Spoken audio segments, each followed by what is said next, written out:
Good evening, everybody. Welcome. We are Random Encounter Productions.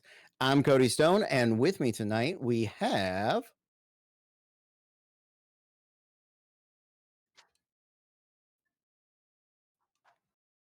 I'm gonna start over because I was muted. God fucking damn it. I'm Pixie! I am playing Cosmo, the Starfallen BPRD consultant. The Starfallen is from my personal Homebrew World Mapweaver RPG. It is the only, as of right now, the only race from my game that I am planning on reskinning for 5e, and I did it just for this.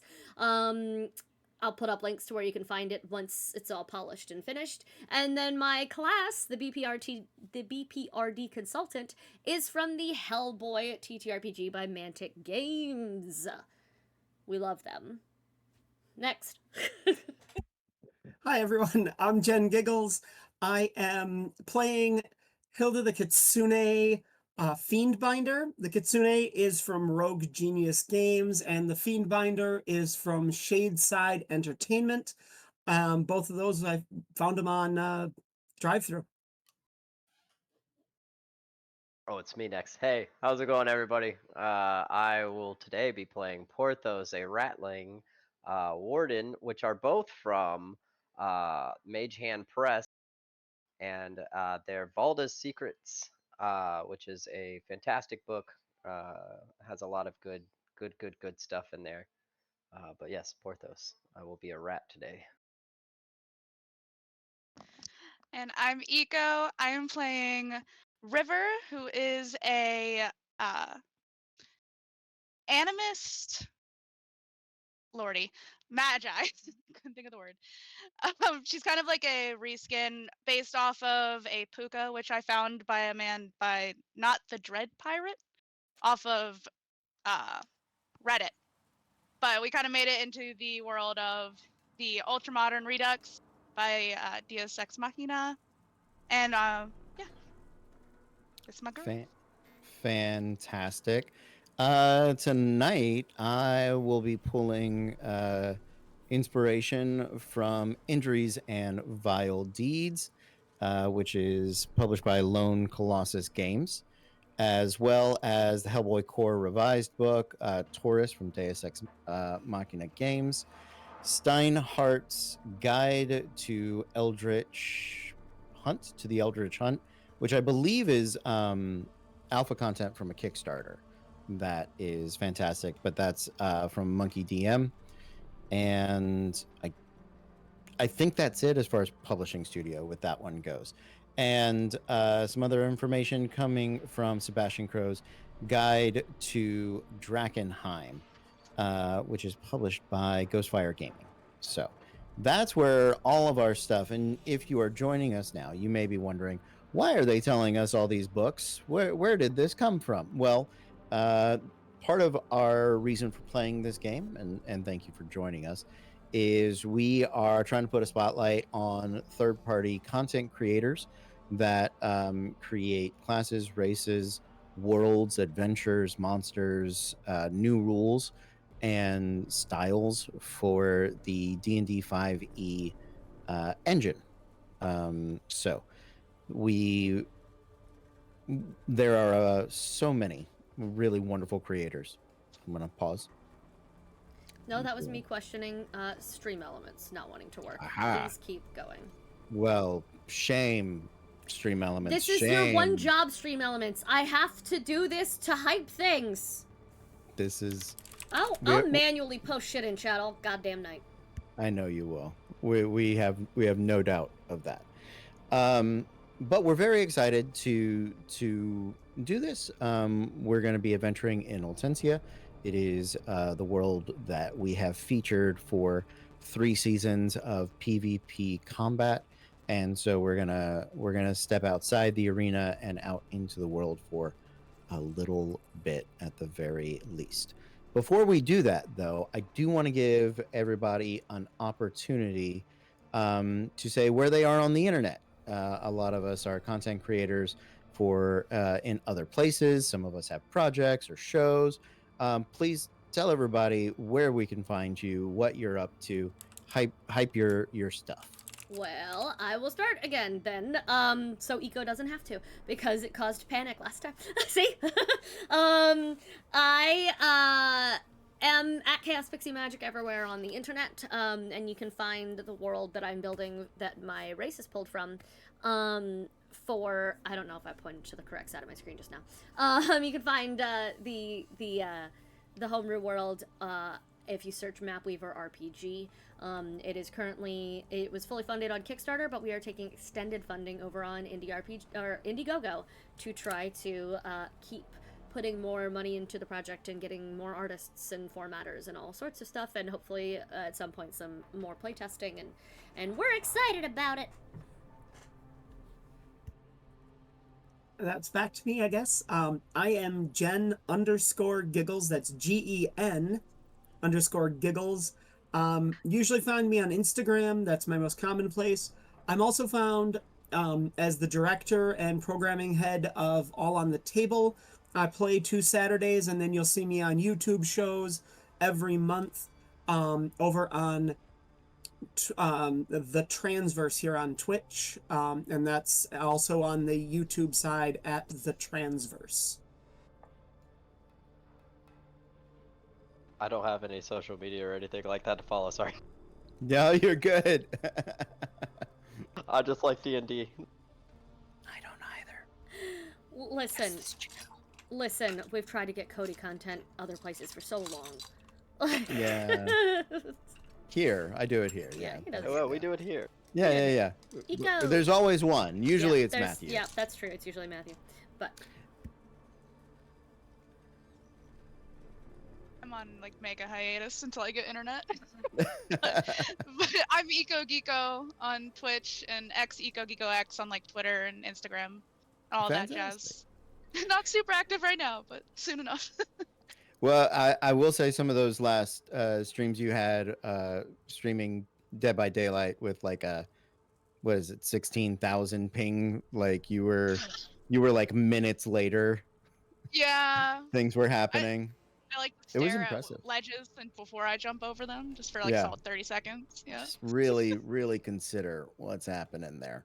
yeah, I take a lot of thought. Absolutely. So that's where you can find us. That's what we are up to. Do we have anything else? Any other bookkeeping? Any other announcements or bits of business before we try to run some yes, Gameage. I would really quickly like to hype up Manny. He is our illustrator for all of these, and everyone so far, unless they're lying to me, has been thrilled with the results of his illustrations that he has done for them for these characters. He has commissions open at a criminally low price, honestly. I am upset with him at how low his things are. However, they are for an emergency, as he is trying to get his driver's license back so that he can see his daughter. If that isn't a noble cause, I don't know what is. So if you are able to go commission him or tip, any tipping goes toward any like, just say it's for the illustrator, or just go commission him. He does not charge nearly what he is worth. We're working on that. But in the meantime, we just want to get him back in a good place. And we're hoping that hyping up these sorts of arts gets more of his name and content out there. So if you know anyone looking, go send them his way, and we're going to keep on. He is fantastic. He's doing all the art for Mapweaver RPG. He is just fucking phenomenal. I would also like to point out not only well priced and an amazing artist, but fast. So fast. Oddly fast. He did all of these in a week. He did 2 of them today. Creepily fast. He did Jen Uncomfortable. and Eco today. Yeah.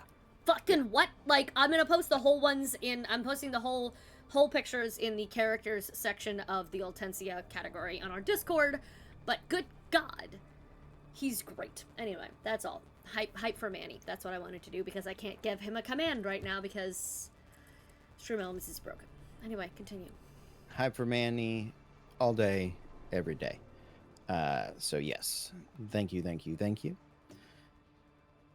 Do we have anything else? Oh yeah, Cody should make this do what he wants because he hasn't unloaded his dice yet. Okay.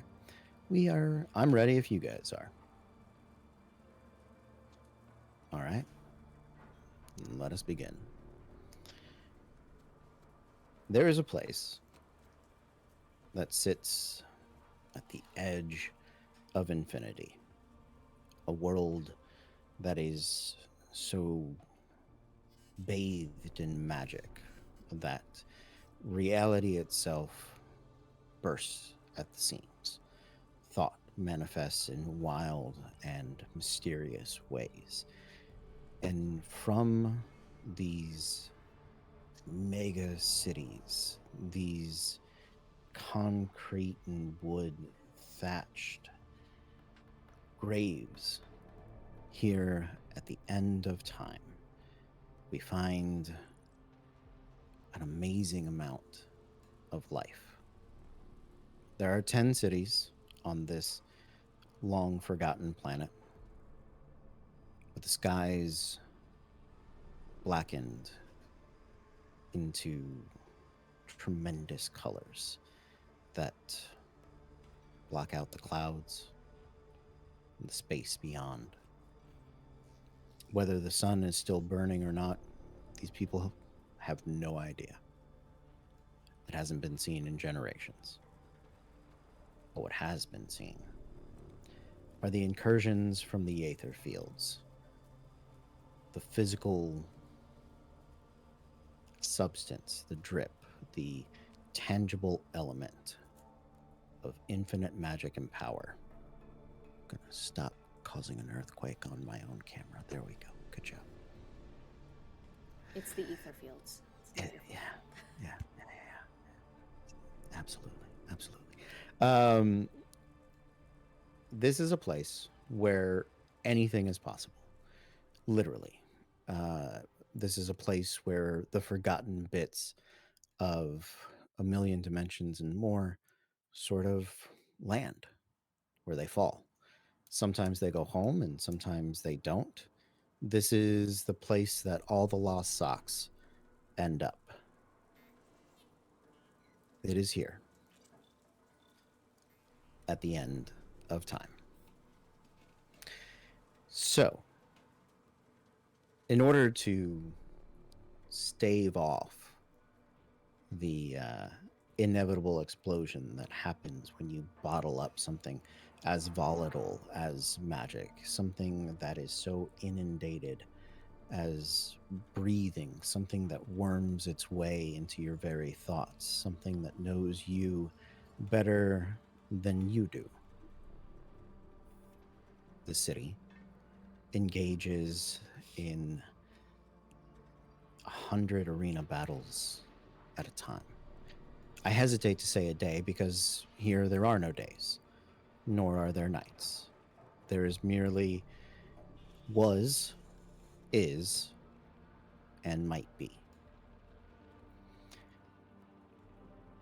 It is those aether burning ventures that have built up corporations, that have built up businesses, that have built a faltering idea of a economy and a laughable idea of a government. Those that blip in from elsewhere, they're called fringers. Usually they arrive on the edges of society and go back exactly where they came from, hopefully in one piece. Those that are from these cities, well, they are babbled, born and bred Ultensian. This is the 10th city, Decatopolis, or Decayopolis, or simply Mortacity, a place where anything can happen. And so far, anything has.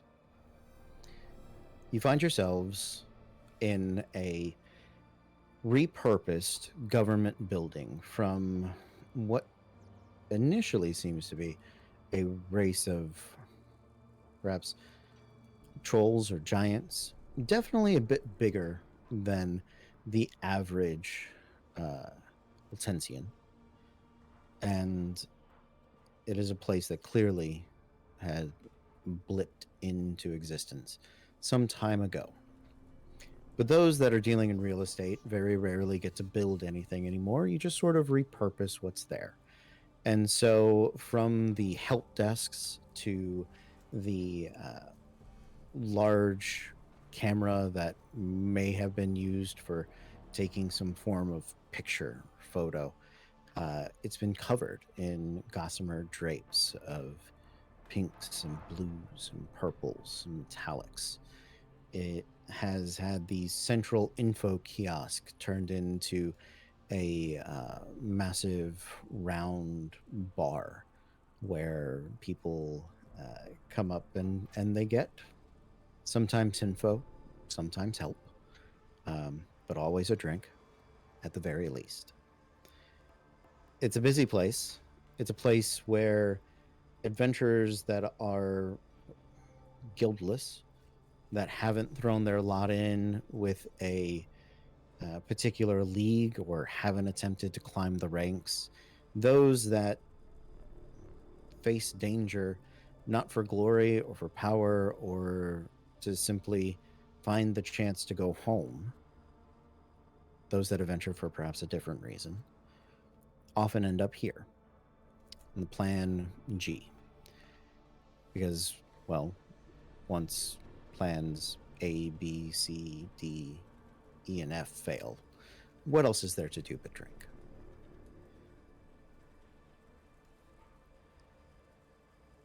At the moment, the bar is a dull murmur as a news report sort of drifts across the aether fields, these viewing screens, some of them on projected canvas, some of them in glass boxes, some of them three-dimensional holograms that are held within tubes, some of them just free-floating particles that react to the radio waves that are bouncing across the air and form the picture that is there.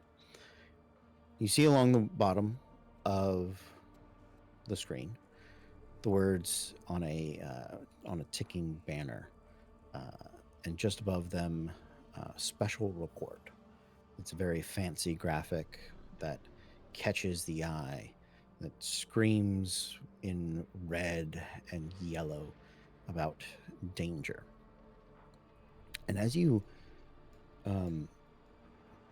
tune in and catch up with necessarily what is going on, you find a very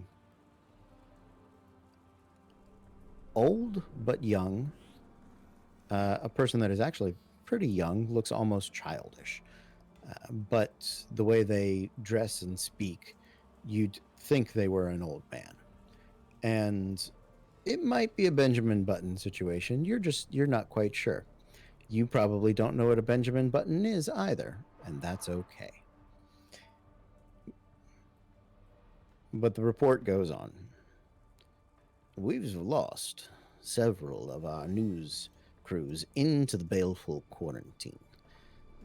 The best words that we've had returned to us is that the baleful have infected so many of mortacity, that the central consciousness of it is beginning to tear at itself. More and more infected baleful are creatures of instinct more than a coordinated intellect, which was seen and faced in the early days of the event.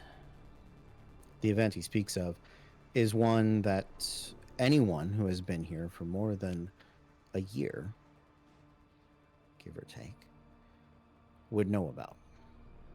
Mortacity, 10th city of Voltensia, about a year ago, was assaulted. by a shape-shifting infection that had corrupted so many of its population that without a sudden influx of fringers, it was accepted that this city would be destroyed.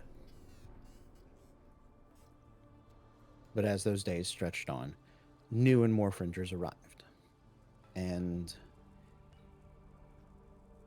Baal Babrapin gorged himself on so many monsters, creatures, humanoids, simple animals, to unholy entities that can scarce be described. All seem to fall under his sway. A dangerous malediction that can infect not just the body, but the mind and the very soul. A quarantine zone was drawn up, and Hortensia was expanded, sort of away from there. But many adventurers are paid very good money to hold the border. And beyond that, those that can find a solution to this baleful problem have been promised the greatest prize in all of Decatopolis.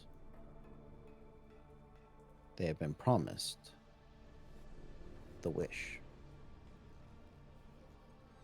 The singular, unlimited, and incorruptible. A true wish. Something only possible here,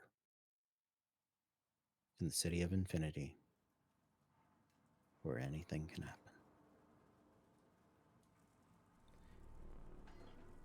Who among you, as this special report begins to die down, who among you has the best,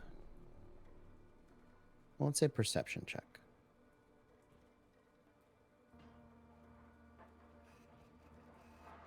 Everyone go ahead and roll, and tell me what you get. Will this be auditory or not?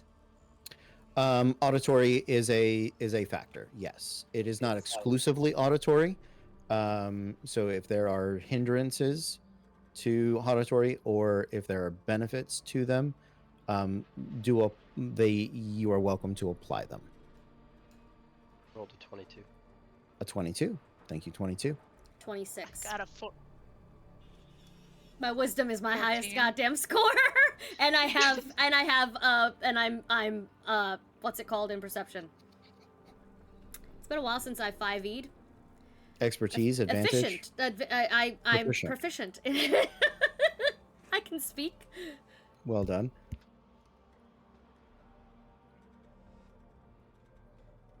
I just got a 14, so Thank you, 14.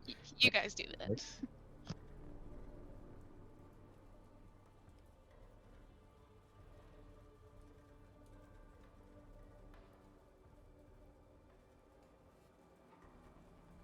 The dull thrum of the crowd is so far been drowning itself, but as the volume of the transmission goes down. Go ahead. I got a 19 with my disadvantage. Well done. 19 with disadvantage. We're going to focus in on Cosmo. You're the first that sort of overhears, and it's nothing new. It's sort of what you have seen and heard in the past. The hope that any or most of these adventurers have of claiming that prize is very quickly sort of dwindled over the year. There's always those that are new to town that are excited and eager to seek after it. But where does Cosmo fit on that scale? Cosmo is eager to find it and stop it from falling into the wrong hands. She knows this city very well after 5 years and has managed to stick around, and she has seen the good, the bad, and the ugly, for lack of a better term, of in her investigation, in her work with Dream. She knows what the people here are capable of, and there are some good people who would deserve the wish, if it exists. She's a little skeptical that it does, but if it does, and the wrong people got it, people like Balbaberpin, it could mean the end of not only Altensia, but every known planet.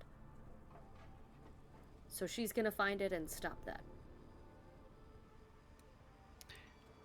Can you tell us of the resolute look upon Cosmo's face? Cosmo is short but muscular. She usually has her black coat covering most of her form. However, when she's at the Plan G, she does relax a little bit more. Take it off, hang it on the back of her chair, and you can see her skin is, her grayish blue skin is covered in tattoos that glow from within that are constellations of legendary beasts and monsters from throughout history. Her eyes glow with the same light purple, as are the tips of her hair, and this kind of spiky little punked out, like Vi in Arcane is the hair vibe that you're going for, just black and purple instead of red. She has a plain tank top on, and she sits at the bar with usually a stack of books and trinkets she's researching that are none too dangerous, but at the news, all of it goes away. She immediately puts coin out on the table for the bartender for her tab for the night, starts to pack up, put on her coat, and she is already, with whatever communication device is appropriate for Altensia, about to try to get in touch with her agency. Well, here anything is possible, so you tell me what that communication device looks like. I like to think that it is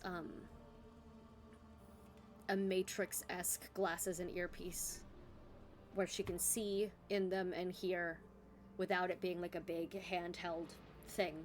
So she puts back on her glasses and taps her earpiece and calls to her boss. Says, I may need special dispensation to go on something bigger than usual. Well, I That's mean, not her voice. Sorry, there we go. Forgot. well, this is mine, so we're gonna plow through with that. What sort of dispensation are we talking about here? Because you have to understand the agency is under a deep amount of strain. Turn on These the news. earthquakes keep happening, and well, no, we all know about the news. Did you see the ending there? What they're talking about with this one? If it's what they're giving away, yes. And I'd like to stop anyone else from getting it who isn't us. Well, I mean, they've always upped the ante, and that is, doesn't get much upper than that. But I think you missed the very important little piece there at the end. What did I miss, Gibbs? Well, most recent sort of string of, how to put them, victims. You cast your eyes back up to the screen, and though it is quiet, you sort of narrow your eyes, and you piece together through the ticker and things, just as Gibbs is about to say it. Brain eaters, mind chewers, and little little intellect devouring things. So he's saying that they are the victims, or they are targeted, or those are the monsters. They are the targets. Anything that is known to devour a mind has that's part of this special report. It comes out about once a week. Usually it ups the ante on whatever the prize is, although you don't really think it could go much further up than this. And usually it reports on any trends, any factual evidence that can be sort of put together. Cosmo, as your mind sort of works its way through that, you know at least a few other people here in the bar. Are any of them at your table now? Yeah, actually. Because definitely, if it's earlier in the night, we were already role playing. Hilda and Porthos are both at least at the next table over. She's kind of been to the point where she forgets they're there and she starts to walk away and then go, shit. Like, I have companions. She turns back around, said, and she just like points at the screen. Like, Porthos, you had picked up all of this and you've been sort of paying attention. Do you have any benefits or species abilities that help with your hearing? Not necessarily anything species-wise that would give me any benefit to hearing. Cool. So you're picking up her side of the conversation. Some of those that are, more auditorily inclined are probably able to pick up a little more. But there you are. Porthos, how do you feel about this prize? Porthos is watching it. Now Porthos really likes to help everybody, especially in the city. He's very much for the people. But even more so, the mention at even companions and pets were being targeted by the virus, and he was there because you said it was a tent city, right? The first time, or a year ago. Yep. It was a tent city. Yeah, So, it was technically 11 months ago. yeah, so Porthos would have probably been involved in that just simply because, well, Porthos, he's a rat. He's gonna help the lower as much as possible. Absolutely. So this is slightly engaging for him. And then the mention of the animals and anything like that being targeted as well by this again. Let's just say Porthos kind of looks at the TV and goes, "Not again. We can't do this again." There's more of a, if I can get ahead of it in his head, like if I could just get involved early instead of being on the tail end of it trying to fix everything at the end. Absolutely. As you have that thought, that idea sort of pass along, Porthos, you are at the table with Hildy. Hildy, how do you feel about this recent report? Hilda would have been with Porthos, protecting everybody, flying supplies in and out because she could airdrop and not get into the actual infection zones to try and support. So she would have been she would have fought against it the entire time. She's been there on the lines, and she definitely doesn't want it because this kind of thing in her world where she came from, it was always the fiends that did these things, and she has to stop that. That's her goal, and so that's what she's been working on, and so she's ready to go. Good to know. And last but not least, River, where are you? I would say that River would be walking into the bar as well to go meet up with anybody she may see in there that she's met up with. More than likely toddling in with some trinkets, playing with her recent payment from some letters she delivered on her way. I would imagine hearing the news on the TV as she's walking. she'd probably be thinking about the reason she kind of got into adventuring and actually going out and being part of the field, seeing all that demise and death. And instantly she would think about how much more good she could do with such a reward and how much damage could also be done if it fell into the wrong hands. Now, you do she- recognize a couple of people here. Please continue. I apologize. No, good. You're good. Go for it. Also, you do can they recognize. describe themselves? Because I realized we jumped past I- that. Yeah, I was gonna Yeah, get just making them sure. the opportunity. Yeah, thank you. You do recognize a couple of people here. Who do you know? I believe I'd probably know at bare minimum Hilda and Porthos, just because of interpassing with everything going on, especially during that time. Fantastic. But I'm sure I would have at least seen Cosmo. Okay, Cosmo is hard to miss. As you sort of look, you see Porthos. What does River see? How does Porthos look? Porthos is a very scraggly looking ratling, probably sitting about 3 foot. Full chainmail across him with deep greens and black, almost like onyx-like features amongst them. Very, very pristine tail, however. Very clean. It's probably the cleanest thing that ever gets cleaned on him. The rest of it kind of just overgrown. You can see a lot of his age in his fur with the brown and grays that kind of mix and mingle inside of there. Sometimes the browns are a little confusing because you're not really sure if it's dirt or not. But very, very big for a rat.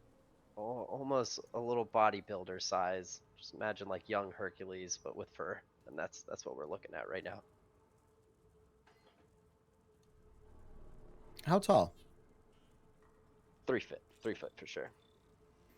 Okay, He's about gnome height, but he's a little bit bigger than a gnome. beefy gnome. Got it. Beefy gnome, very beefy gnome. Yeah, gnome beef.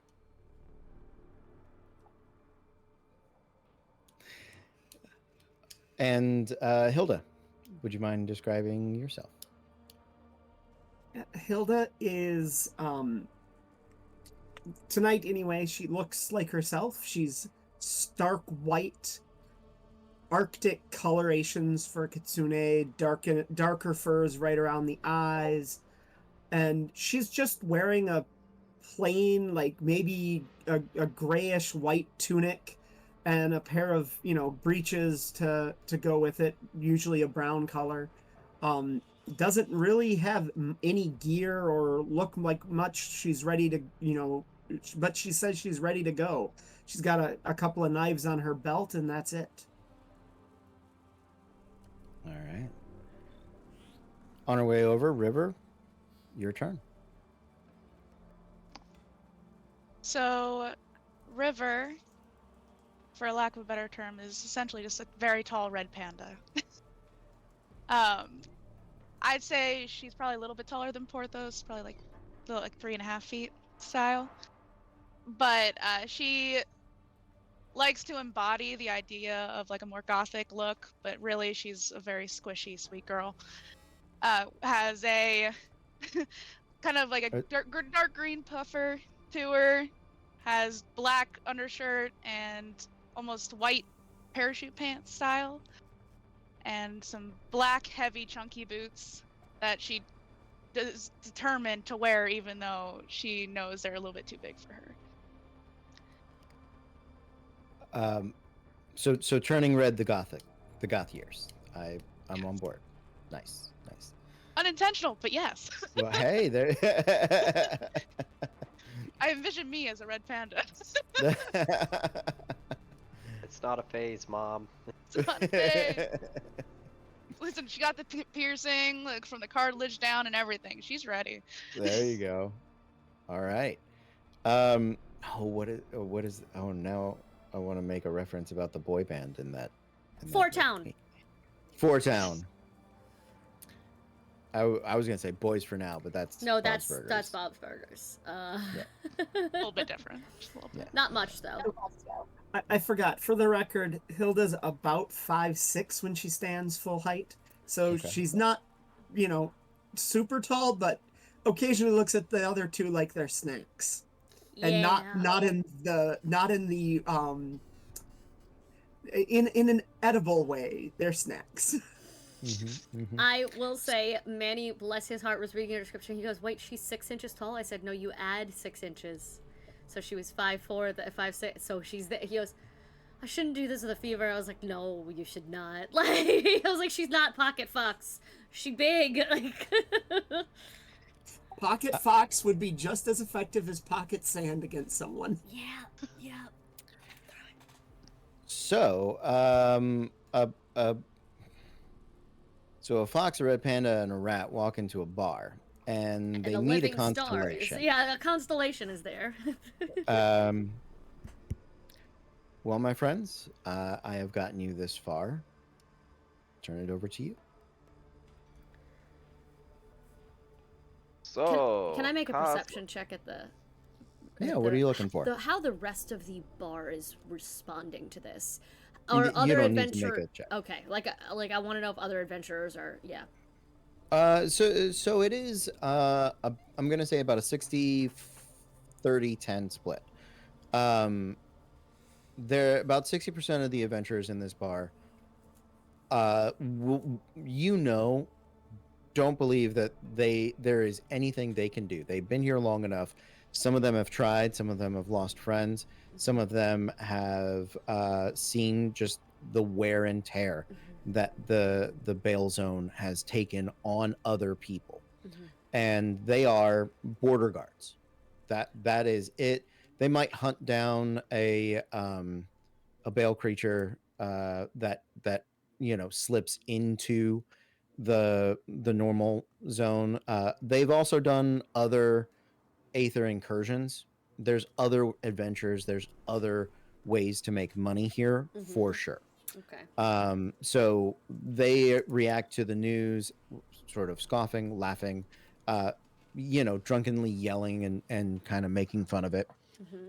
That's the bulk of them. That's about 2/3 of the crowd, 60%. There is about 30% that is excited. That is for some people the best way they have to get home, the only guarantee they have of getting home. Some of them have maybe tried and failed in the arenas. Some of them are less savory people that you have sort of picked up on, but they think they can do it. Okay. They are, some of them are already putting together expeditions. Some of them are trying to talk to the other veterans, get information, right? They're on board. And then there's the last 10%. And this is a handful of people. And they are lifers, fringer lifers, probably. You don't know if any of them are born and bred, but they are the veterans that might be able to maybe not solve it, but they're the ones that could make it in and make it out.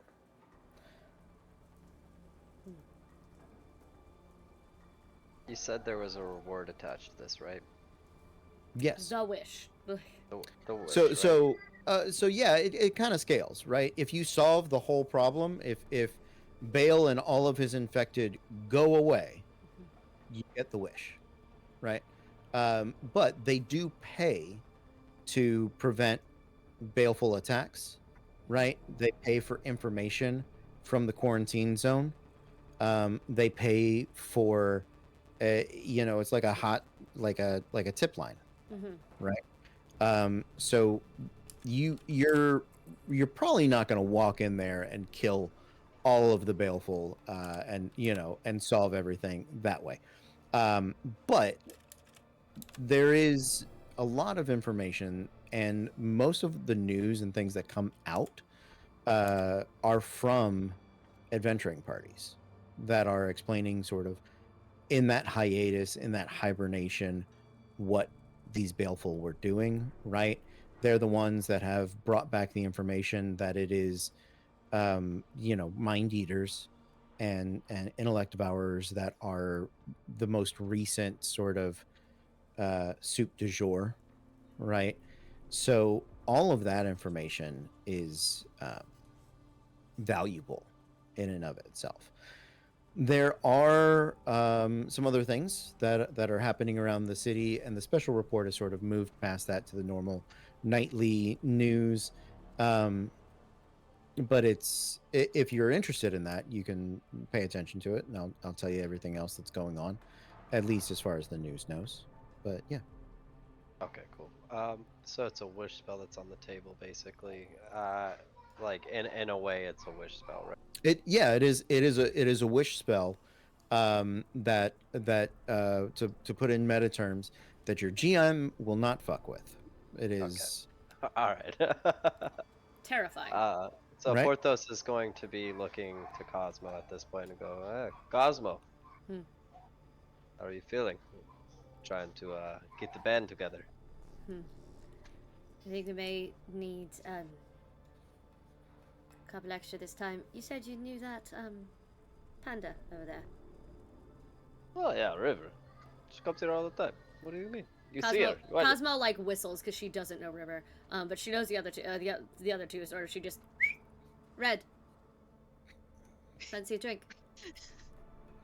River like cocks an ear. It's like, it's like what? What? Yeah. It's like, oh, Porthos, how are you? She'll run on hey, over. River, good to see you. How do you do that thing with your ear? He comes, he sits there and tries to do it himself. He's at least 2 in right now. He's like, hold on, what? It's like, wait, we can do this? She's like, I don't know. I just do it, I guess. Mm-hmm. I've told him not to serve you the pints. But it's so good. Oh man. So she just kind of leans forward with her she's closed all her books and she's got her arms she said she stopped leaving the bars. She put them all back. Props.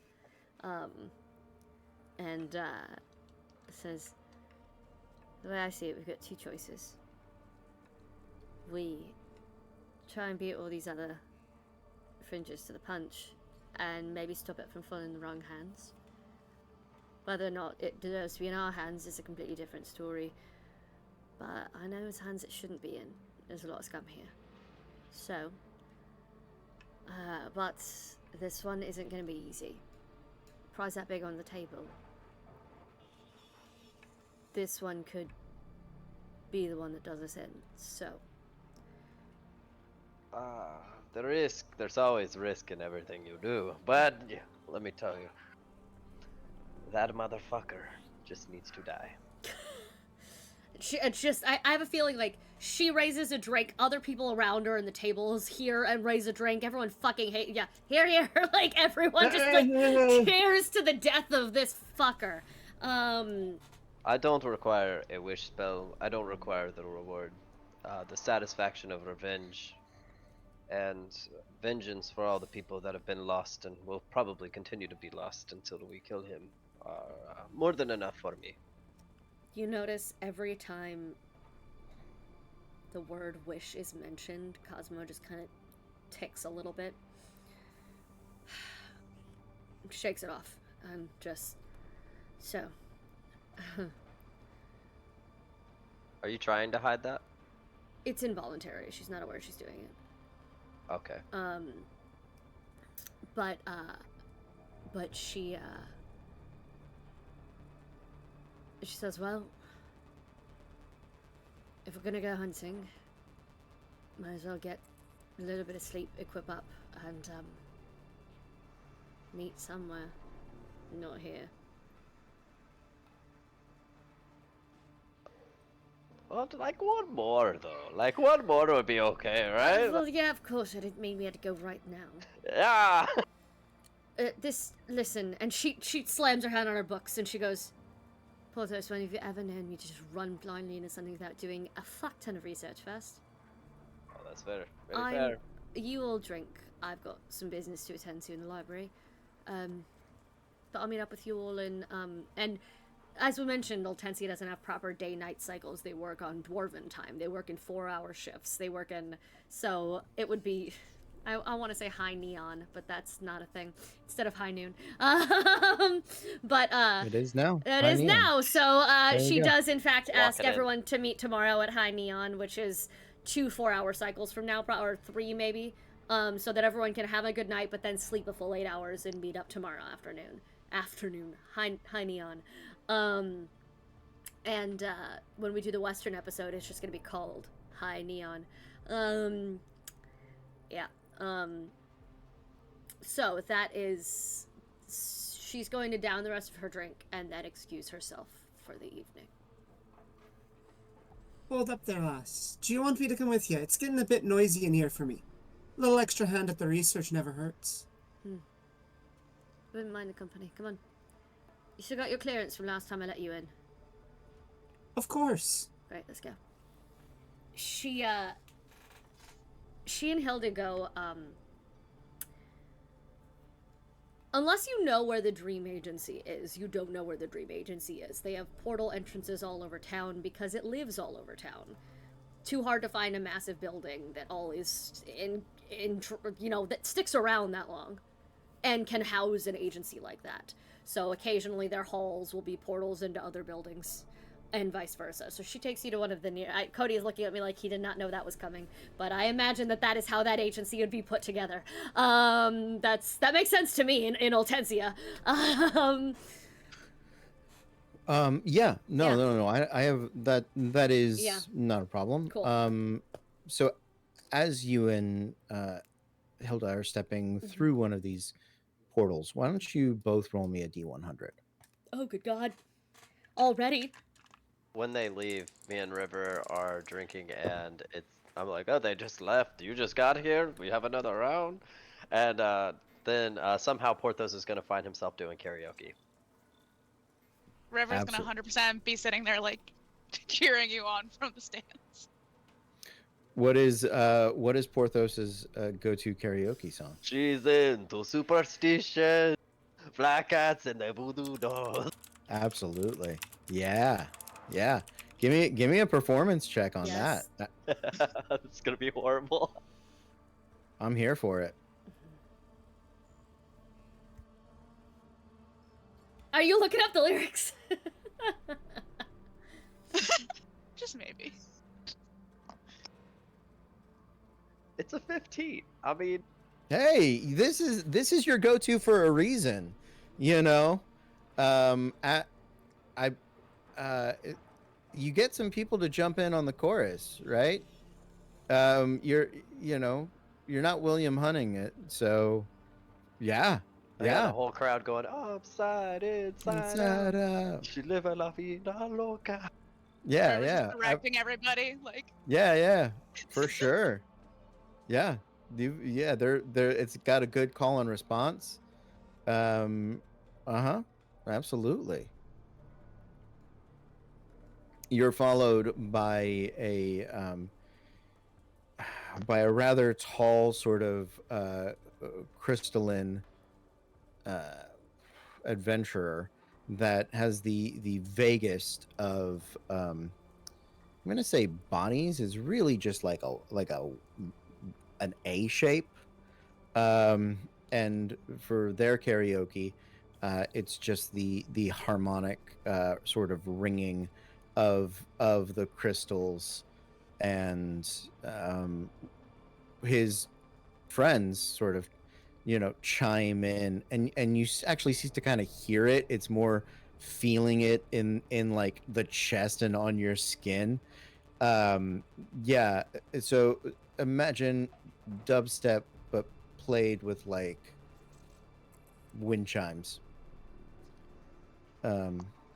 That's a new genre that I didn't know I needed. I Honestly. need this now in real life. This Uh-huh, is like Porthos. alternative dubstep. I've never Uh-huh. been Yeah, more we'll jealous make of this Porthos in happen. my life. We'll Yep. make this happen for you. Yep. Yeah, or well, wind chimes and the bowls, right? The meditation bowls. Yeah. Monks do dubstep. Amazing. New favorite music for River unlocked. How did those D100s turn out? 100.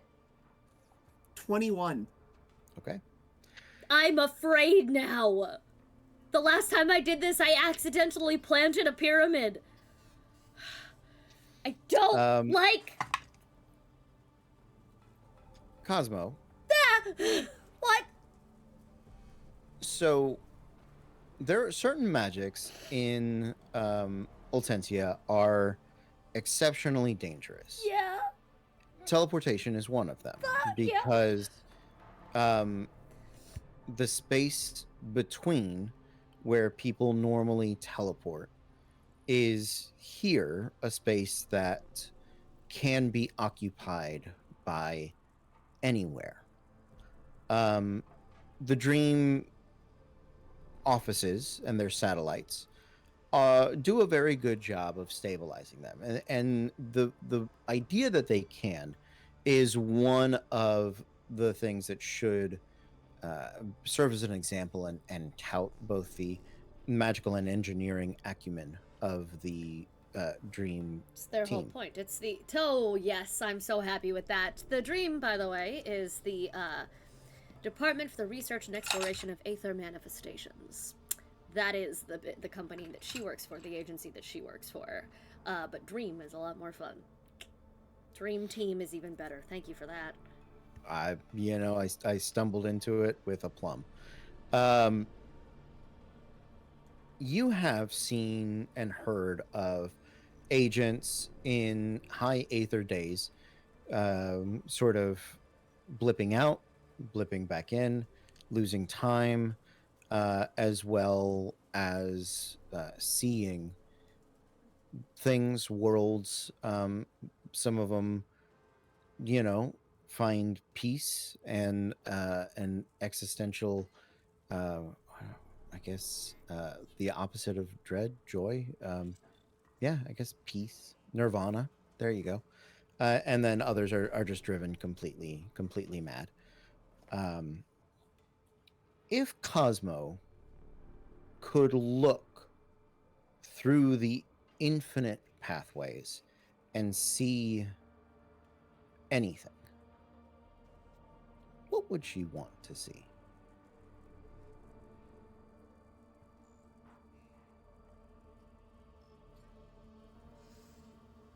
"5 years ago, that would have been very different answer. Right now, in this moment, what she would want to see is... Are you talking location-wise, or things, or anything? You tell me. Fuck you. I hate this. Sometimes I hate when everything is possible, because Cody gets to say shit like that and let us hang ourselves. Good. Probably then she'd like to find exactly the right book that has exactly the right research on how to beat these things. That's it. Like, she's got simple needs, and right now it's get this done before anyone else does. Okay. Yeah. You look out, you see a library. You don't recognize it, but you see it. Are they remodeling?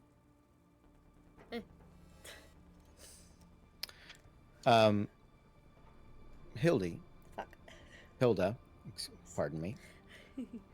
You don't get to see anything quite so useful.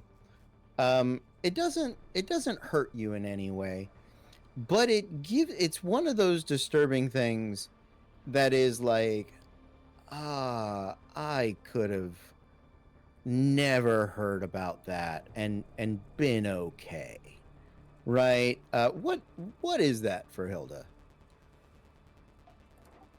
I'm gonna go with the good old standard of TG1C, or 2G1C, and You know? Oh yeah. Oh, okay. Yep. Yeah, yeah, yeah. She gets whatever the equivalent of that is from her home world.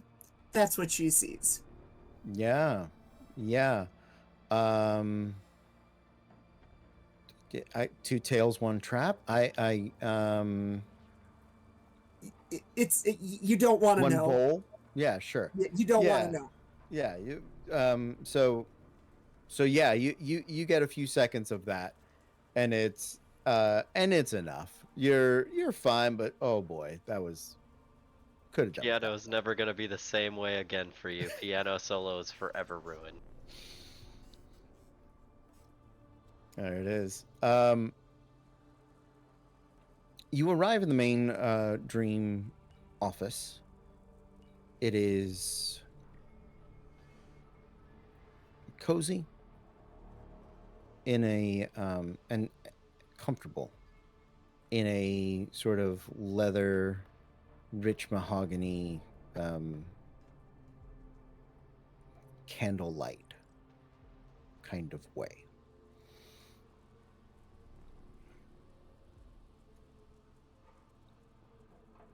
What would you like to do? Just Hilda, I'm guessing, because I'm in a library somewhere else. No. Oh, I made it. Make it. Oh, You thank God. made Okay. it. You didn't. Yeah, no. That you Panic. didn't. Yeah, you didn't roll poorly enough to teleport anywhere. Okay. And sometimes you get to see things. Okay. On 100, you got to see something useful. Okay. I Um, panicked for a minute because percentiles could go one way or the other, like high V low. So like meh. Thank you. So, she is going to lead Hilda down to the library. As she goes, she's so. How's your last hunt? It was all right. I mean, I didn't worry too much about it. The coin's all I got out of it, and otherwise, I wasn't even a fiend. It was simple. Well, I have a feeling this one's not going to be. Honestly. So, in any case, you have picked an accent that my brain wants to do. I gotta stay out of it. You're good. I love it. But I was like, oh shit.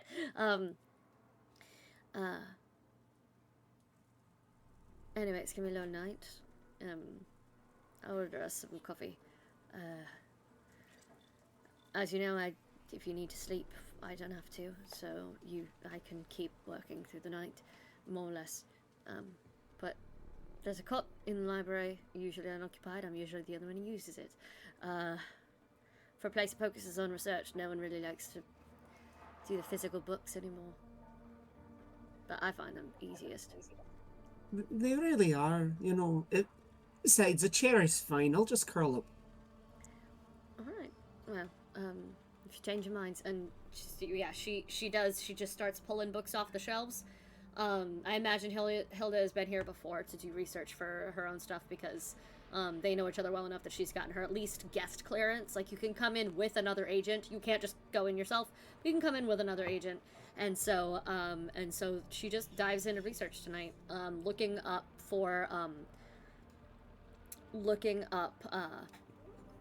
anything that, I did take the investigator background, by the way. I felt like that was appropriate. I'm trying to think. Tell me about that. Yeah, so the investigator background allows me to, where did it go? I was trying to put everything in the Dungeon Master's vault sheet, and it's overwhelming to me, so I've had to keep on, looking between 7 different tabs that are open. Background investigator. You're experienced at,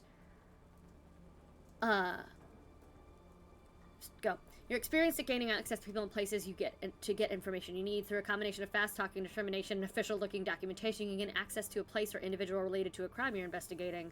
But right now, I just have investigation for, like, normal. Like, I just have perception and investigation proficiencies. Like, so that's the only thing that's really going to affect now is if I'm talking to people, I'm better at it. And other than that, I just have good stuff. Like, Fantastic. if we need to go talking to people, I can, but I assume we're going to stay here tonight. So, we're going to make investigation checks. Great. Okay. These are going to be important. So I'm Okay. gonna roll the Doomer Ingenuity die Okay. to see if something good and or bad happens. Okay. Okay. So go for it. You said I am rolling investigation, correct? Yes, you Making sure. are both rolling. Yeah. Investigation. Oh, I that's have a not. 17 total. Thank you, 17. Got a 6, but also I have to roll my d4 tonight to see where I'm at. I still got a 6. Like, so if I had my you have luck today, but I'm not. I'm also slightly glowing, by the way. I shed light today I shed light for 30 feet and dim light for another 60. So I'm just glowing. Even with my coat, like that's why she wears the dark coat, is to kind of cover that up, but the hair and everything else is still just kind of pulsing. So a 6. Okay. 10 total. There you go. 10 total.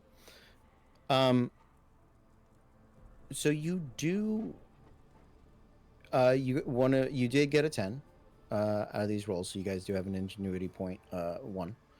Congratulations. Yay. You spend a bit longer working on it than you would care to. And what information are you looking for? If there are, she is concerned that something this big means there is something they're not telling us. She is looking for, in her area of expertise, legendary creatures or beings who also possess this kind of ability, perhaps. In history, in religion, in myth. If there are stories, whatever, of any of these, anywhere in the records of the agency, or her own, expertise. So yeah, that's it. Hilda? Basically, she's digging in the same thing, focusing on the arcana side, and then a little bit into the history and religion, because where we overlap, it's fine, but arcana is definitely the strong suit of mine compared to Cosmo in that, and seeing what there is on spells of domination that could force somebody, or something that's really strong, or knowledge of creatures that would just be really strong to be able to be dominated, to be forced to do this kind of thing, that are on that intellect devourer line of thought. Okay.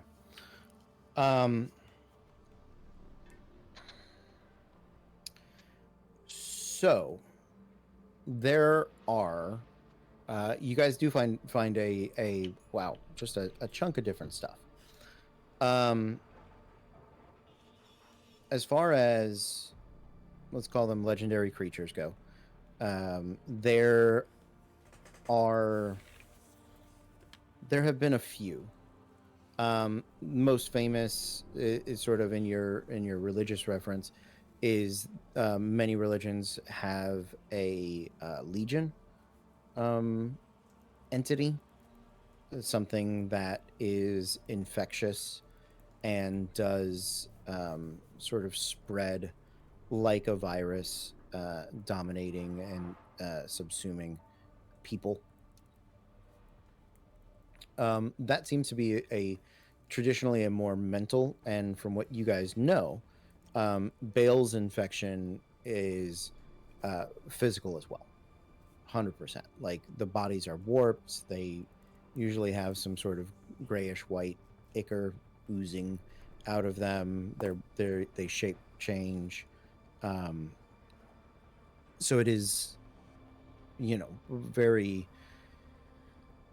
similar, but not entirely. There are some other slightly more scientific, I will say, sort of creatures. One of them is known as a phalanx, which is much more mechanical in nature, but again, it does match the description of Bale, but instead it is more rigid, angular, metal, plastic, synthetic sort of material involved involved with it.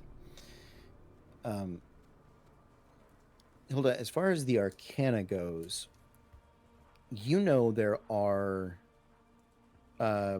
easy to pick out a few creatures that would be interested this would be interested in, right?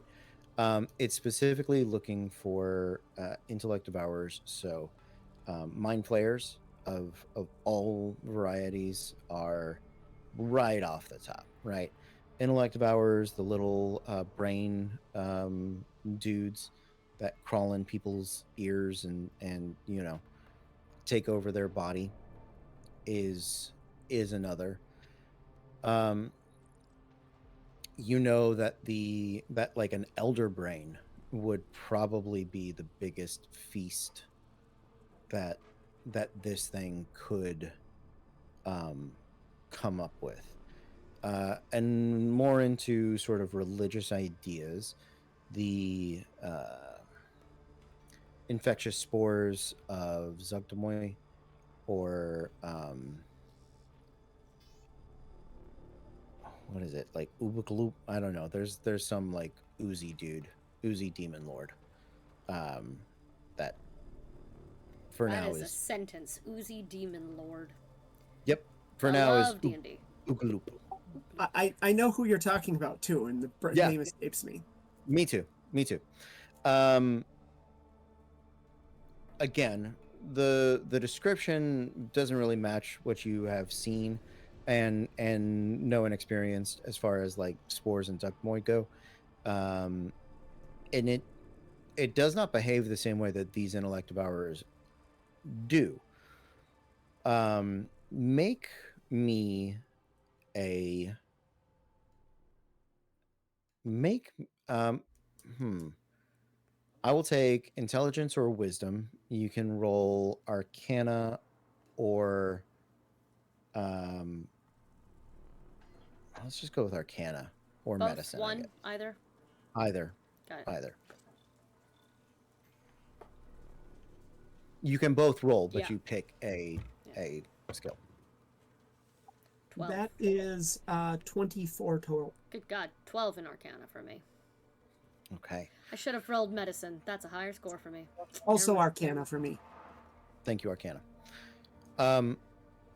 So there is a it's sort of an old primal idea that does have some credence, very specifically with intellect devourers and with illithids, that they gain psychic abilities or greater mental capacities by devouring the minds of others.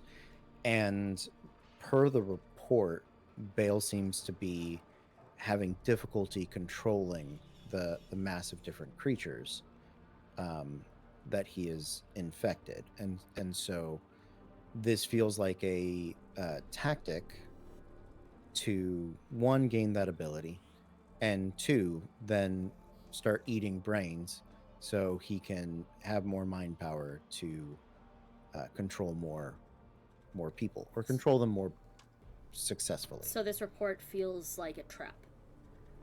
No, it's an Okay. accurate report. Okay, but It like, just, yes, yes, keep going. Yeah. I mean, people that reported it are reporting in good faith. Yes. No, I know. So Got it. there you go. Got it. That is the information you guys gather throughout the evening. You reconvene at High Neon.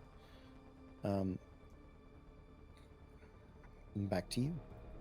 But the night before Yes. me and River cleared out of the bar, was there anyone there that looked like they were working like higher up than just a normal grunt for the for the border patrol, basically. Yes. Yeah, absolutely. Okay, can I chime up a conversation with this fellow, or Ye- ma'am, Mhm. or them? Yeah, so it is a gentleman. He's been here a while. His armor is all kind of hodgepodge. It's definitely taken its dings and scrapes and things like that. Um, but he has sort of a large kind of goat horned helmet that is sitting next to him at the table as you make your way up. You know him by reputation, um, and his name is Adder. Um,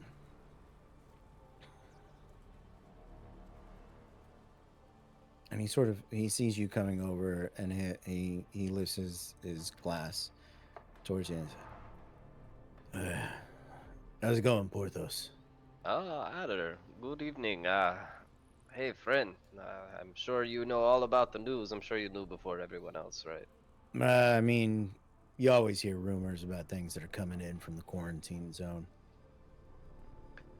I was just curious, my friend, and of course, I'm not sure how protective you are of the information, but any recent outbreaks, something that was a little bigger than what is the normal excursions these things like to take? It had been a quiet few days, actually a couple of weeks. We hadn't had a lot of pokes or prods. Some of the border boys were doing a little scouting on the other side. Light resistance, couple of moaners and groaners and walkers, as it were. Thought we were having finally started to make some progress, but this report sort of puts a nix on that. I think really all of those, well, let's say controlled baleful, it kind of moved down into the undercity. That's where a lot of those brain eaters like to live, you know. Oh, So I get the feeling they were them, but I will say there was this one new kid that just lost his lunch for sure. He came back and he kept babbling on about this seeing this big sort of nasty demon thing. But what he kept talking about was the heart. He was saying that there was this thing had a sword the size of him, but like right at the cross guard was this beating heart. oof, That the blade had veins. that It sounds was, like that's a very interesting sword. yeah, I don't yeah. know if I really want it or I mean, it's real upsetting either way. Like yeah. part of it just feels like it belongs on like a metal album cover. You know what I mean?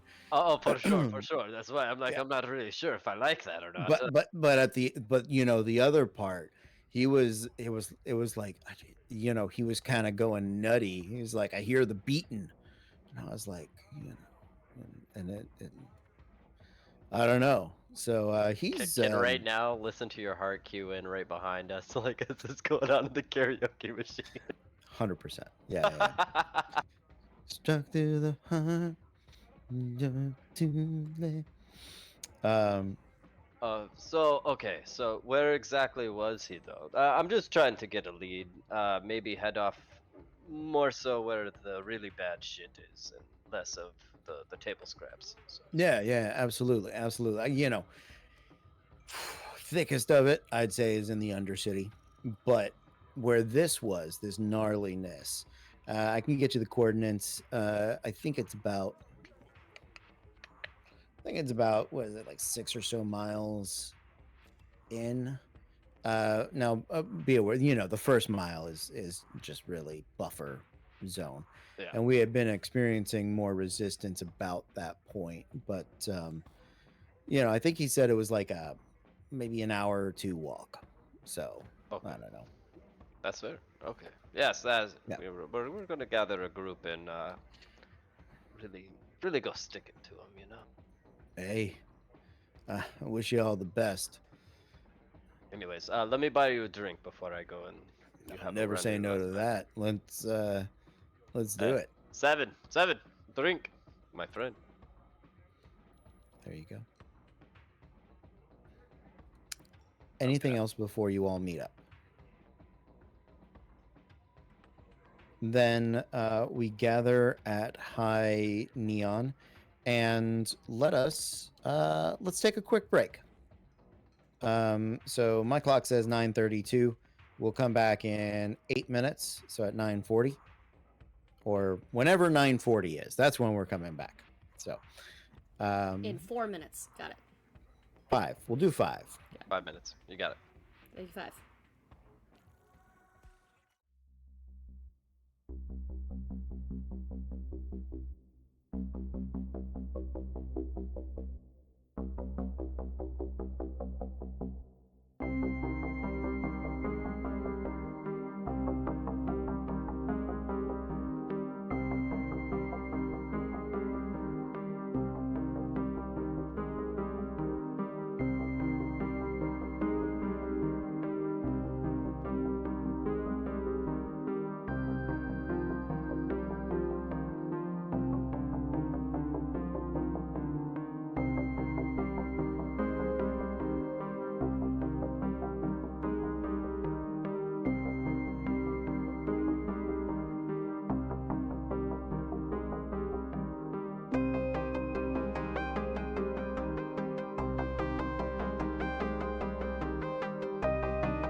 Welcome back, everybody. We are Random Encounter Productions. I'm Cody Stone. With me tonight, we have Pixie playing Cosmo, the Starfallen Dream Agent. Jen, who is fighting with her keyboard. She just told us. She just told us she was fighting with Discord. My name's Andrew, and I'm playing Porthos, the rat. Good job, Andrew. Nicely done. Sorry, I was coughing there. I'm Jen, and I'm playing Hilda the Kitsune Fiendbinder. And I'm Eco. I'm playing. I had to be one of us. River, the red panda Magi.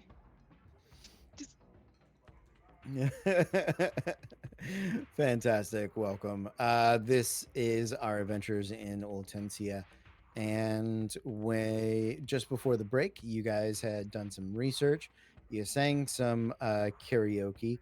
You got a nice news update on the baleful situation, which about a year ago, a shapeshifter, an infectious shapeshifter known as Baal Baprapin, had very sneakily infected a huge portion of the city. City almost fell, and they have since quarantined him.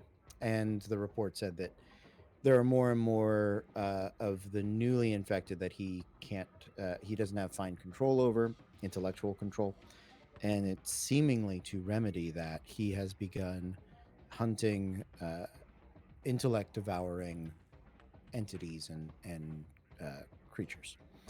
So it is High Neon, which is You're welcome. a midpoint in our sunless day. Middle of the day, middle of the night. I don't know. We don't have a sun. We can't see it. There's purples and pinks and cobalt blues up in the airspace, created by the Aether. Did you guys wanted to meet back up at the Plan G, or did you have another meeting spot? I would say another meeting spot.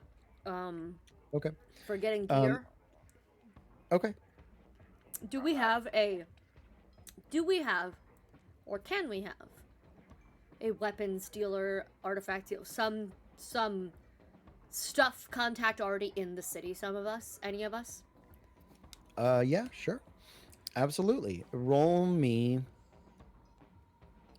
Why don't you all roll me a d20? Like, I'm trying to see if I have a contact as like a thing, and I'm like, I'll make that a contact. I'll waste it on that. That's a good thing to have. Sure. Ooh. Okay. Just our base numbers. Yeah, just a flatline 14. d20. 14. Okay. 9. Okay. Okay. 8. Okay. So, on a scale of 1 to 20, you guys have multiple contacts. You tell me what it is that you are looking to find, and I'm going to use your roles just sort of as a frame of reference for either how well or poorly stocked they are, or what sort of adjustment will be required for the pricing. Given Cosmo's background, parent corporation, the branch of Dream that she specializes in, all that shit. She would like to try to find someone who deals in artifacts, trinkets, and talismans who give us potentially some protective amulets against things like the intellect devouring. If there's anything that we can wear that boosts those, or like something that gives us extra rolls, or like she's looking for protective talismans from whichever contact, even her own department, that might have those to give. She already has her own like holy symbol and prayer beads. I have to look up on the equipment list if those do any. I think they do, but like for the rest of the team, she definitely wants to make sure that we have trinkets. Gotta find my equipment list again. Okay. Yeah. Yeah, absolutely. Let's see. You do have a contact that is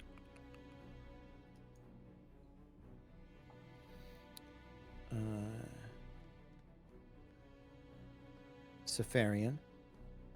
They are a sort of androgynous Yuan-Ti serpent-like individual. They run a curio that is closer to the you would say maybe like the southern wall. It's one of the areas that gets a lot of Aether incursions, and so a lot of random little bits and bobs and things kind of come through that area. So you're in the shop. It is it's not laid out in straight lines. It's all the aisles sort of curve and twist in these little serpentine spaces. Most of the shelves are round or elliptical. There we go. Oval-like, and so Safarian is there and kind of slides on by. Got the snake body, the regular arms, the scales, but they sort of diminish on the front of his torso. And he does wear a like long white dress shirt and a vest open over the top of it. So what is this that you are looking for? Protective. You've seen the news of what's going on. You probably know the types of things that adventurers are going up against. But more specifically, you're looking for protection from which? From the Bale? That's not been really perfected yet. Yeah, Or but is it? Go. Is it other creatures you're more concerned with? I think right now it's going to be other creatures. It'll take a while to get to him, but anywhere out there, if this is spreading, I'd rather we get even something general. Yes. I think I have something here.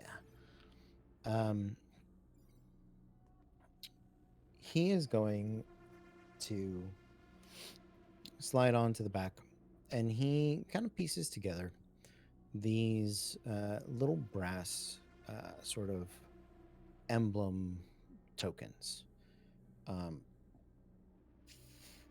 They kind of look like old Victorian mirrors. They're polished to like a near gold shine, and they're like brooches. And this let this sort of seep into you, and be careful because it will substitute itself for you at a moment of crisis.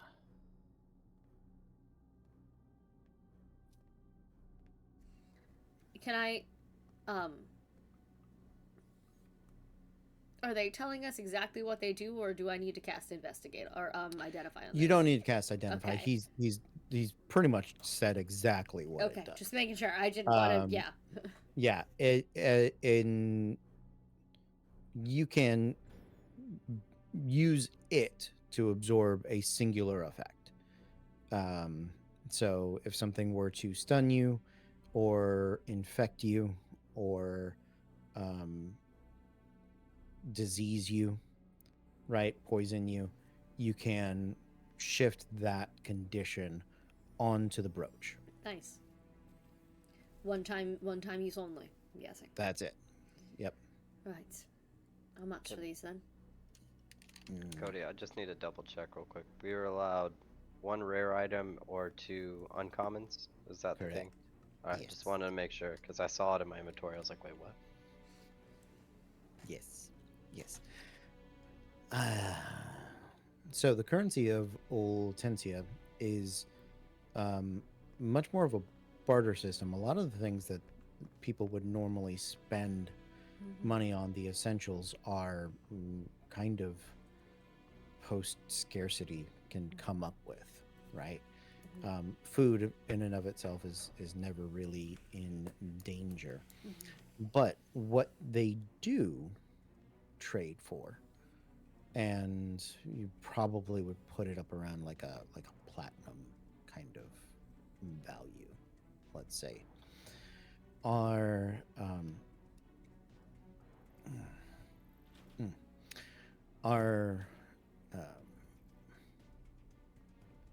law points.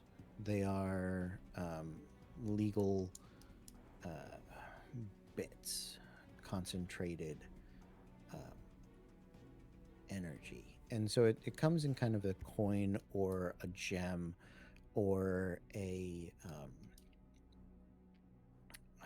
bit of metal, sometimes in talismans, like sheets and things like that. But what it is it basically prevents aether incursions in and around you. It is something that it can be spent, but just sort of also diminishes over time. So there is no hoarding of them. They are bits of order, bits of law. Bits is usually the shortened term for them. So that'll convert to 1 bit is like 10 gold pieces, a platinum piece. I'm sure you guys have, or a credit, $1. We're all going to be dealing in a variety of currencies. So we're just going to bid our way through this, right? Yes, 4 of them. So let's call them, I don't know, 20 bits. We don't have that on us, do we? Pricey. Mm. Something to work towards. Something to work towards. You know, a goal is very good. Can I get requisition funding from anyone higher up for this? I'm gonna say you'll need to put in the paperwork ahead of time. But what I Safarian sort of, well then, where is it you're going? Where is it we're going again? I was so focused on the let me go research that I forgot. Yes. Like... I'm assuming we're all there, right? Yeah, you're Yeah, all yeah, there. yeah, Okay, yeah. Yeah. we're heading down into the Undercity to go and fight some really strange beasts, No. monsters, aberrations. Which ones are they? Yes, all right. I appreciate this. There is an errand you could potentially do for me of the Undercity, and I would be a little more invested in your survival. That would be good. Yes. Of course, for a friend, anything. Oh, you! I could just eat you up, Porthos. Don't. What's Sorry. the errand? She has 0 time for jokes like that. Like, she's too autistic for this shit. Yeah, he is a bit of a snack, isn't he? You two, Yes. but There's a think they lot like of you. people wanting to eat me here recently. I've never been so happy to just be a strange humanoid. emotion. I've never been so happy to look like this in my entire life. All 5 years of it. It's just Yes, nice to be wanted. Gods. As I have asked a few others, and they just haven't been able to meet up with the expectations. Yes, I once had a friend that did some dealings in the Undercity, and he did have a very important bit of library that I would like some pieces returned from.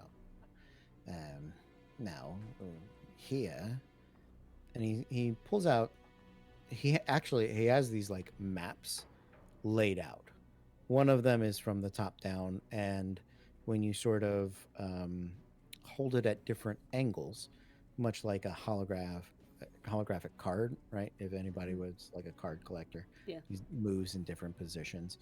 It changes from sort of a fully top down to showing like a 3/4 view, so it also shows the elevation into the Undercity. So it's a pretty useful little map there. X marks the spot. He gives you a list of books that he wants back from that library, and anything else you can find from that shop, he says you can keep. I mean, This sounds like an easy job for you, Cosmo, right? It's a library. You and Hilda are very good at navigating libraries, and if I've- there's anything in there, me and River are very good at dealing with that. In the words of one of my favorite adventurers of all time, they like to say that no harm ever comes from reading a book, but it absolutely does. So if it sounds easy, it's probably going to kill us. But I'm always up for the challenge, so. Little adventure never hurt nobody. Oh, God. I'm- I love her so much. So, I'm curious about what drove away past would-be adventurers, and I do love the idea of us discovering something they couldn't, so sure. Also, we're going to a library. Isn't that like one of your favorite places? I mean, this If is I a could win-win. have a favorite terrain, I would, and that would be it. But, it's not my job description, unfortunately. Which place I'd like to be. All right. Well, I wish you all a serpent's luck.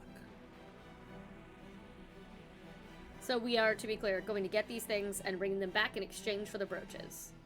No, you get to take we get the to brooches, take the brooches now. Great, because amazing. where he's sending you Is dangerous. in the quarantine zone. Great, amazing. So while we're in doing all this shit, we also need to swing by the library. Got it. Just making sure I had our order of operations correct. Yep. Great. One time brooch for everybody. Yep. Does it take an action or a bonus action to make that happen? Nope. We just choose and tell you when we're using it.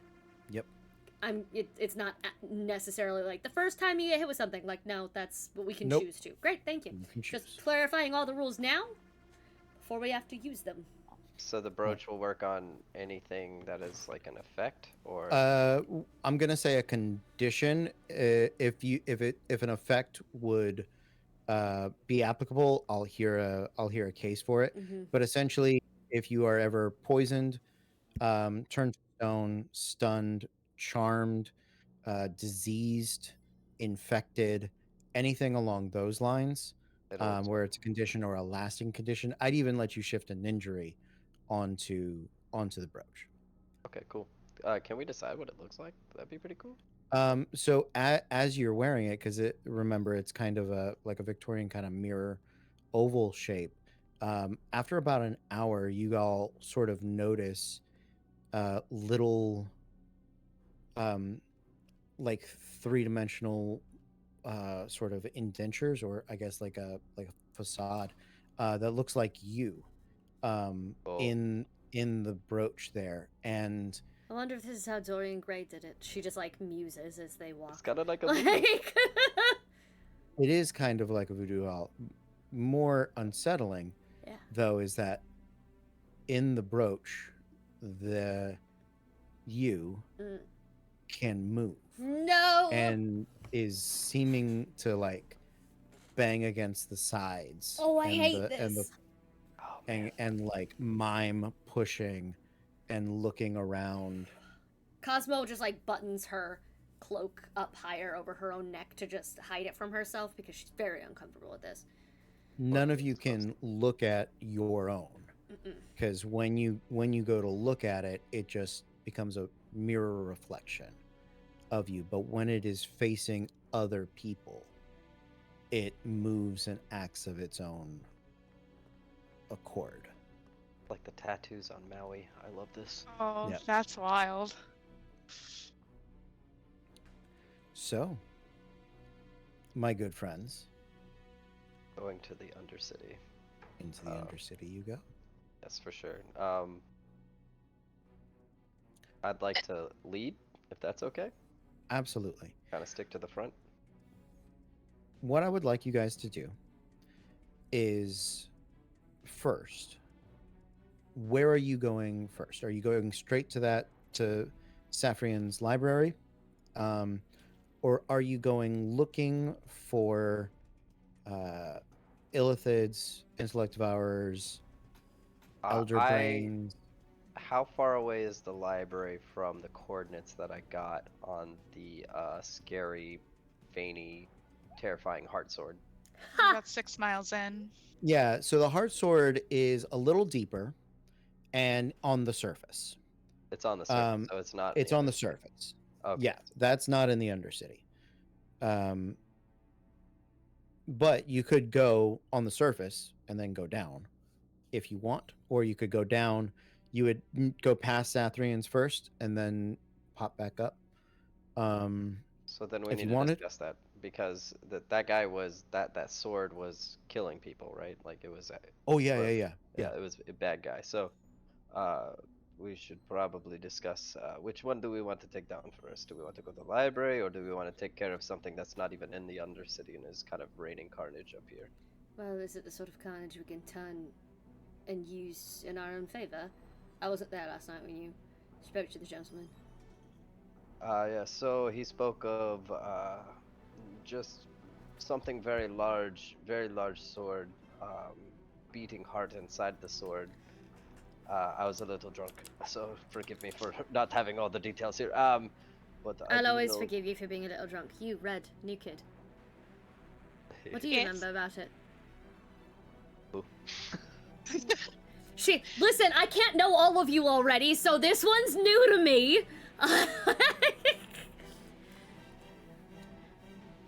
Oh. Well, I remember him saying it was a very big sword and it has a beating heart on it.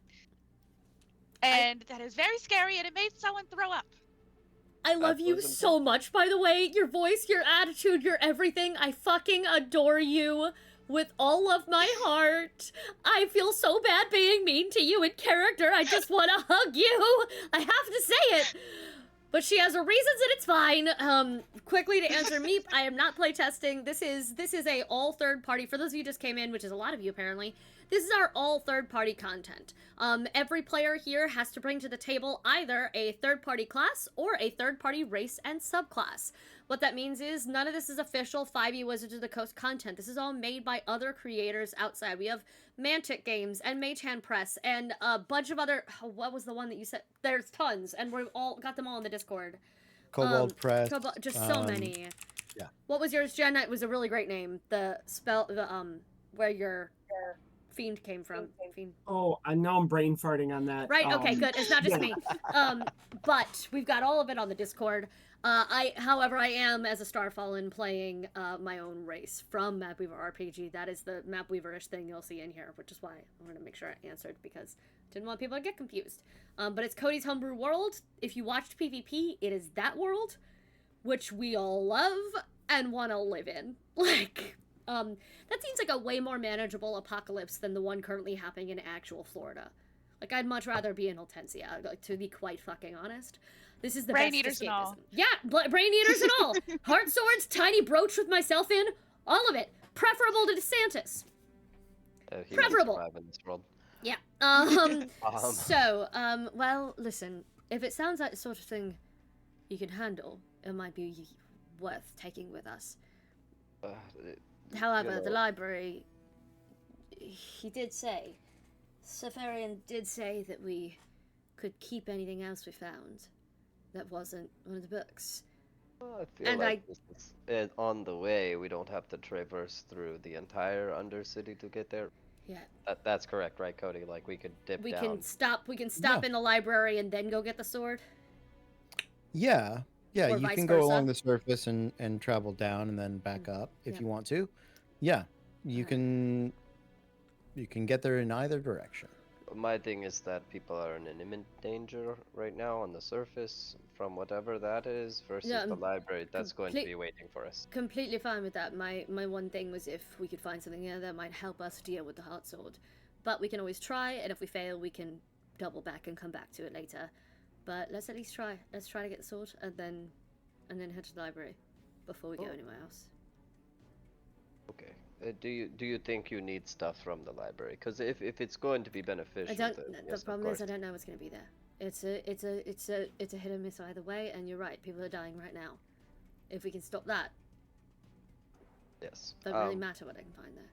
Okay, then I would definitely lead us to the coordinates at that She point. is her head, however. She is just replaying the vision of the library that she glimpsed in her multiverse of pathways, and is just wondering, what are the chances that it's the right one?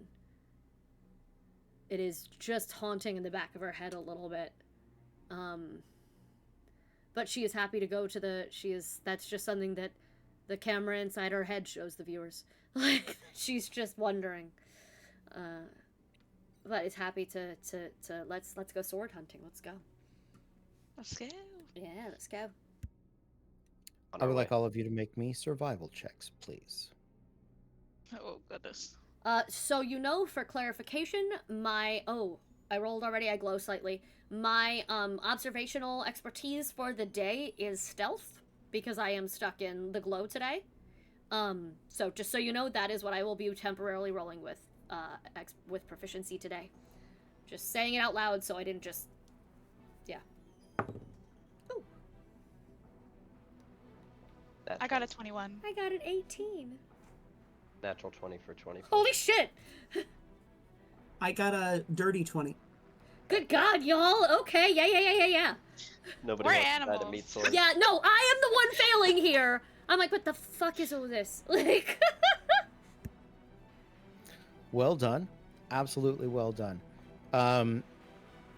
Along this, you guys cross over into the quarantine zone. People that anybody that lives here is most likely coming to try to salvage something. Fringers attempting to claim the prize, or people just attempting to make money, to make bits. And as you guys are making your way, the roads are lined and filled with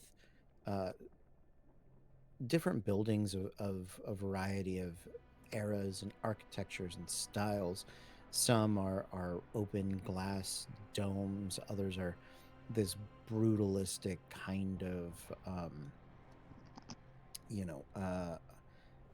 modern architecture that is all angles and concrete and all of those things.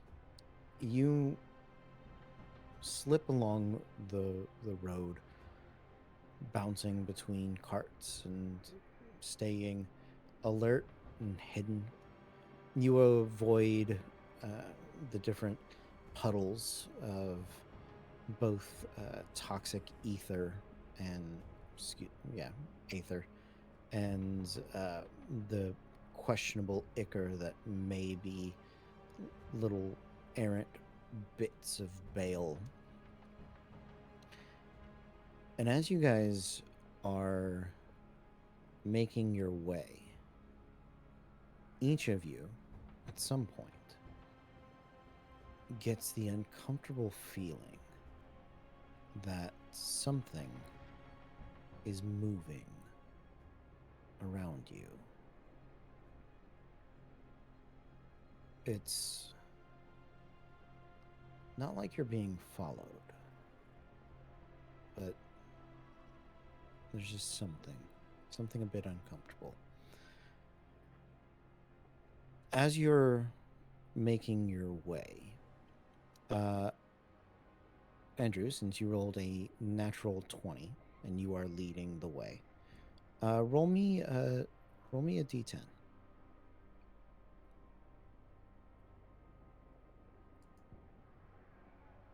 A 3. Okay.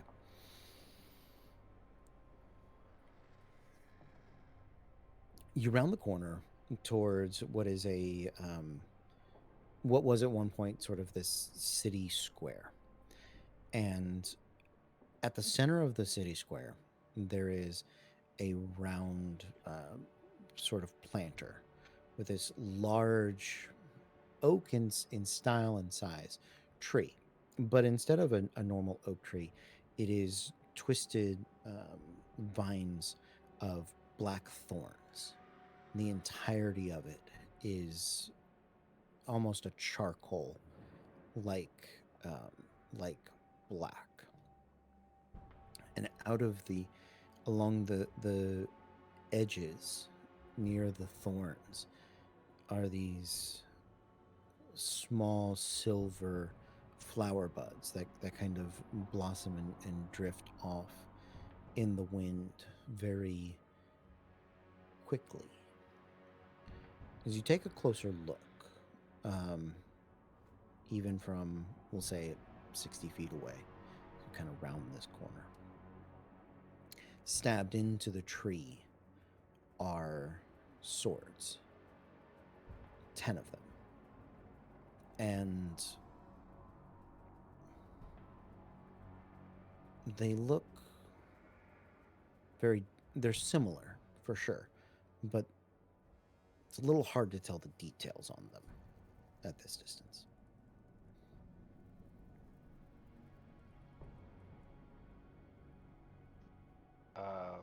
I don't see any humanoid presence whatsoever. It's just the 10 swords stabbed to the tree, right? If you want to make a perception check to scan the area, make sure that there are no living or humanoid presences, you are welcome to do so. Yes. Before it gets too deep in, so that just in case I end up having to use them, would you please remind me which class I was pulling my inherent spell list from? You broke up, but I'm going to say yes. I was asking which class I was pulling my inherent spell list from again. Oh, 'Cause I that is forgot. the cleric knowledge domain. Knowledge cleric. I was looking at lore bard and I'm like, identify isn't there? That's wrong. I was close. Knowledge cleric. Thank you. You're welcome. I rolled an 11. Rolled an 11. Okay.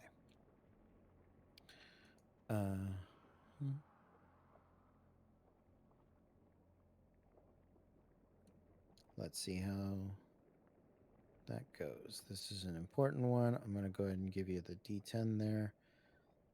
Nothing good or bad happens from that. Let's see. Yeah, no, that's all you see. All right. I kind of turn back towards everyone and I go, there's a tree. If you guys want to kind of look, it's okay. It looks pretty clear to me. But if we approach,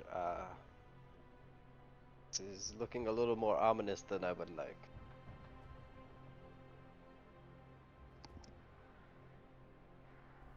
Yeah, can Yeah. Yeah. Can we take a look at it? Yeah, you guys can absolutely take a look. Before I You- step up, I'm going to tap my pendant, spending the 2 essence points and activating the slightly fiendish glow around me of my fiend armor. All right. Sounds good. Are we approaching the tree? Is that what you guys want to do? Yeah, what are your passive perceptions? Everybody except for, or yeah, Porthos, you can give it to me as a floor. 14. 14 14? as well. 13. 12. Cool. You guys start making your way along the 60 feet. The black tree with black thorns that jut out of it farther than you would expect. They are, almost cactus-like, but they are not needles. They are thorns, and it is a very unwelcoming kind of sight. And the rapid sort of blossoming and death of these flowers is also very very unsettling.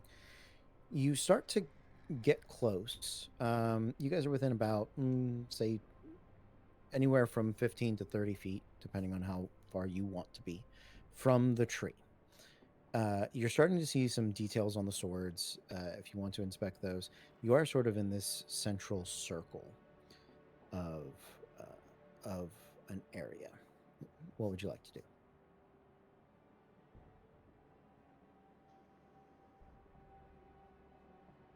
Would I be able to, I guess, also again try to find if there's any like people or anything, but using like my smell specifically to see if Yeah. I would like to pull out one of my special things. My Okay. toys. My equipment, if you will. Okay. And I would like to use my ghost box. And check if there's any spirits nearby. Okay. Please and thank you. I got a 16 on my perception.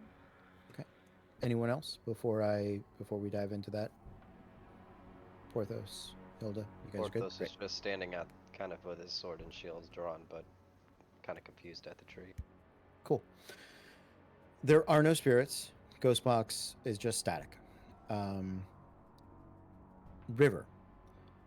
You start to sort of smell the air and smell the floor. The baleful and the ichor of bale has a very distinct smell. It is sort of a sweet rot that is at once sickening and yet slightly enticing. That's the first thing that hits your nose, but you expected that. That is almost everywhere here. It's a little gross, to be sure, but something catches your nose over to the right of the tree, and you inch along carefully, and you sort of smell fire, something that burns, oil, gunpowder, explosive ether. It has a very distinct weapon smell, explosive projectile weapon smell to it. It's difficult to judge the distance from where you're at, but you know it's close. It's within about 30 to 50 feet. So as if it had just gone off. No, your sense of smell Distinct. is strong enough that you can smell it as if it's been fired in the past, and is still present, but is active and loaded. Okay.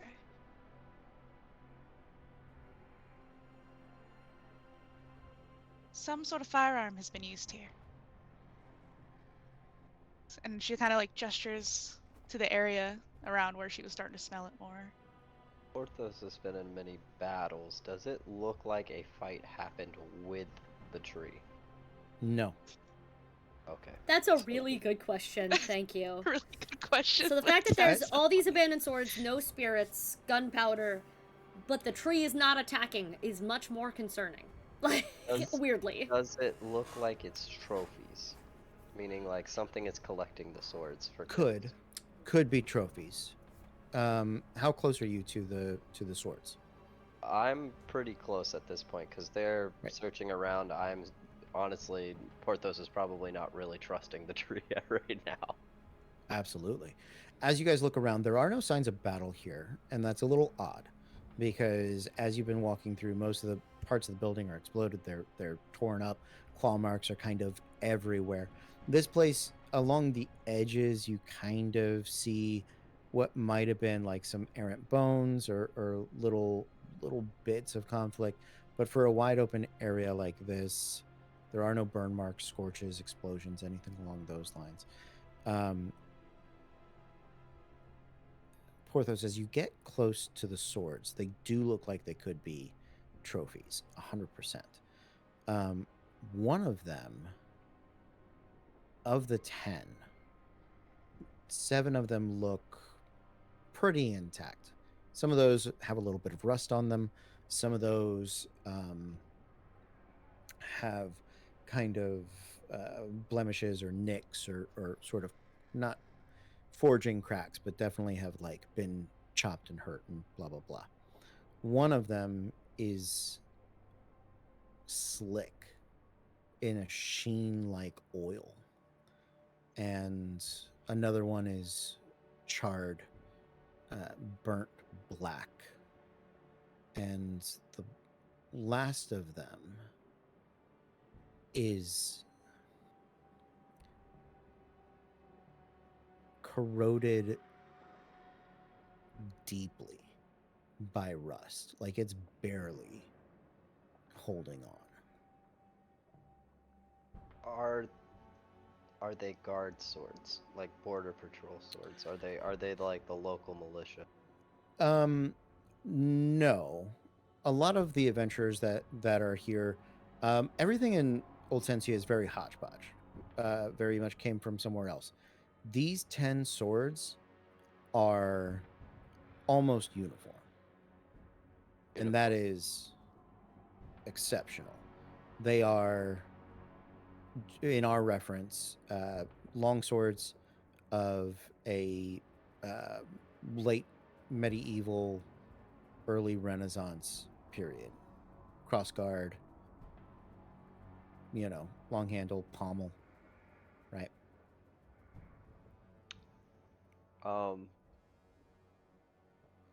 I want to place my hand on the tree, I would like to draw my sword. and I would, yeah, I mean, Porthos has definitely got his sword out, but Actually, no, I'd like to draw my gun. Thank you. Knives out. just place my hand on the tree, and is there a way while I do this to look and see if they're all being?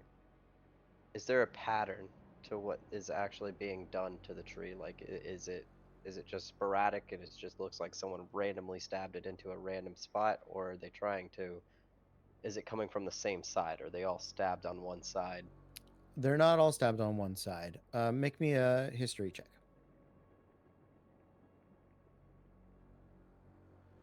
No intelligence, so it is a 11. There's no pattern. There's nothing that really strikes you as important or distinct about where they're stabbed or how they're stabbed. I would like a perception check from River. Yes, sir. Is this using smell? Yeah. That's weird. I love our 10. unique little group, by the way, and all of our very specific talents. Like, this makes me very happy. You do smell that gunpowder like smell getting a little stronger, but you can't tell from where. So, as in, like, it's getting closer? I could imply? Perhaps. Yeah. Or like you're moving closer to hot and cold, the area where it was shot off from. Relay, relay Rivers this. River relay this. Porthos is gonna walk away from the tree and walk over to where River is. You said there's like, not houses, but like buildings that are around us right now, right? Yep. Cosmo's gonna do a dumb. Okay, You're well, gonna do what? let's hear what Porthos Yeah. is doing first. Is there anything in any of the windows, like moving or lumbering or making its way towards us? Make a perception check. Can I help him with that? No. But that is very clever. I am going to give you a point, an ingenuity point. So that is 2. You guys are up to. It is a 22. In the street, you're looking in the glass, right?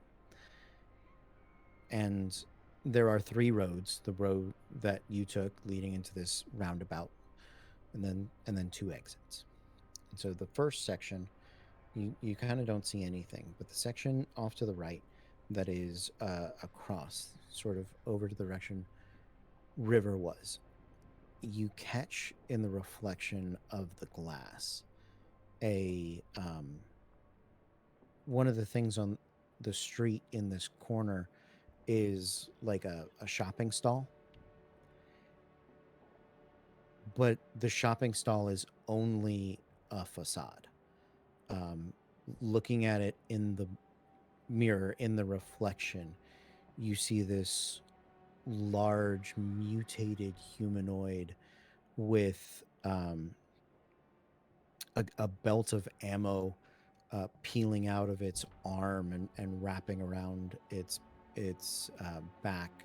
And that's one of its arm appendages, but there are also sort of these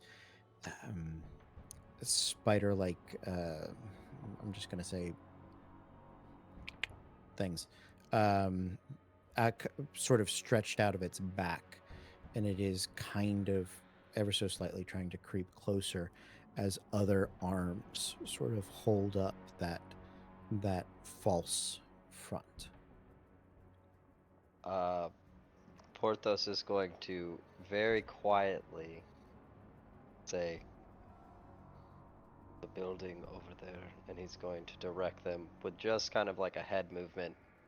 There is a creature right there that's moving towards us, and he is going to cast Warden's Mark on it. Okay. Are there any verbal components to Warden's Mark? Is it a spell or is it an ability? It is an ability. Okay, then that's fine. I don't need to track components for that. It is,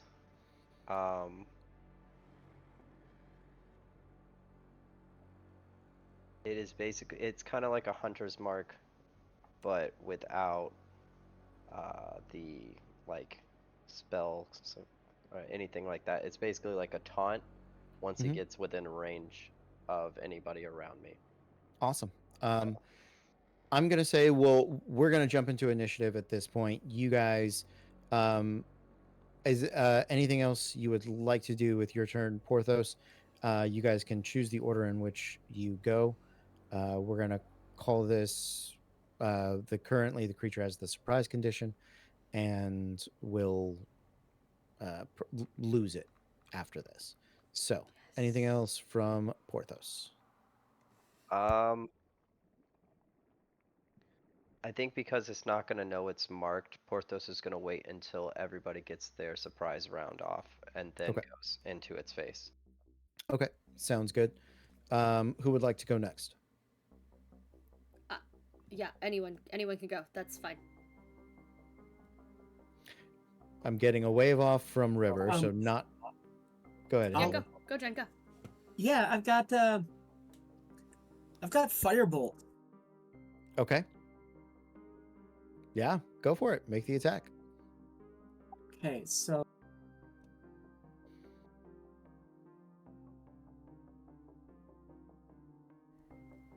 Also, it pays to read your character sheets. I found cool shit that I can do.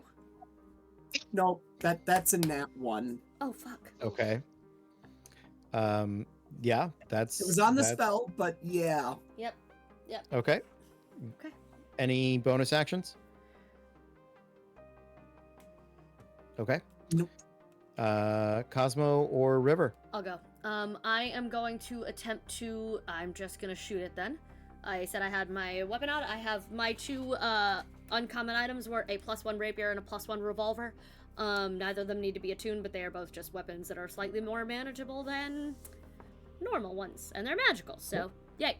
I am going to pow shoot it once from the distance, and that is a 17 to hit. Absolutely. Great, Yeah. fantastic. That is 2d8 + 4 of piercing damage. Not a rogue. Don't do that math. 2d8 + 4. 2. The fuck is my d8? 7 and 7. 14, 15, 16, 17, 18 points of piercing damage. And Okay. then, I'm going to use my special ability from my, class. Spring the Trap. Which is I got on at level 3. Spring the Trap. When you surprise a creature, you can make an additional attack and dash as a bonus action in the first round of combat. So Go for I'm it. gonna shoot him again. I hope. 19 to hit. 19 hits. Yeah. And again with the 2d8s. I got excited. I don't know why I put the dice back in. I knew I was doing it twice. A 4 and a 4. My dice are rolling the same numbers over and over tonight. 8, 9, 10, 11, 12 points of piercing damage. Damage. And then I would like to dash. Is there around a corner I can get? So you are in this city square that is a roundabout. So Okay. other than the tree, I'm gonna hide you'd behind. have to get. I'm not gonna hide behind the tree. I'm just gonna skip the dash and I'm gonna stay where the fuck I am. Never mind. No, Okay. I'm gonna dash up closer to it. Because I would like to get in rapier range for my next round because I have to reload the revolver Okay. at some point. I don't want to waste all my bullets right now. As the bullet rips into the front of this food stall, this commerce stall. You watch as the one of the sort of the shelf where the apples would be rips up and back in this liquid-like fashion that coalesces into a grayish kind of flesh, and from behind there you can see the face of whatever this thing might be as a whirling begins to sort of kick up. Oh. Great. Porthos will have been running up on it now at this point. But Okay. Okay. now that I've let them unleash behind me, I'm going to run up, and we'll kind of play it out from there. But I'd like to make my attacks if that's okay. Yeah, go for it.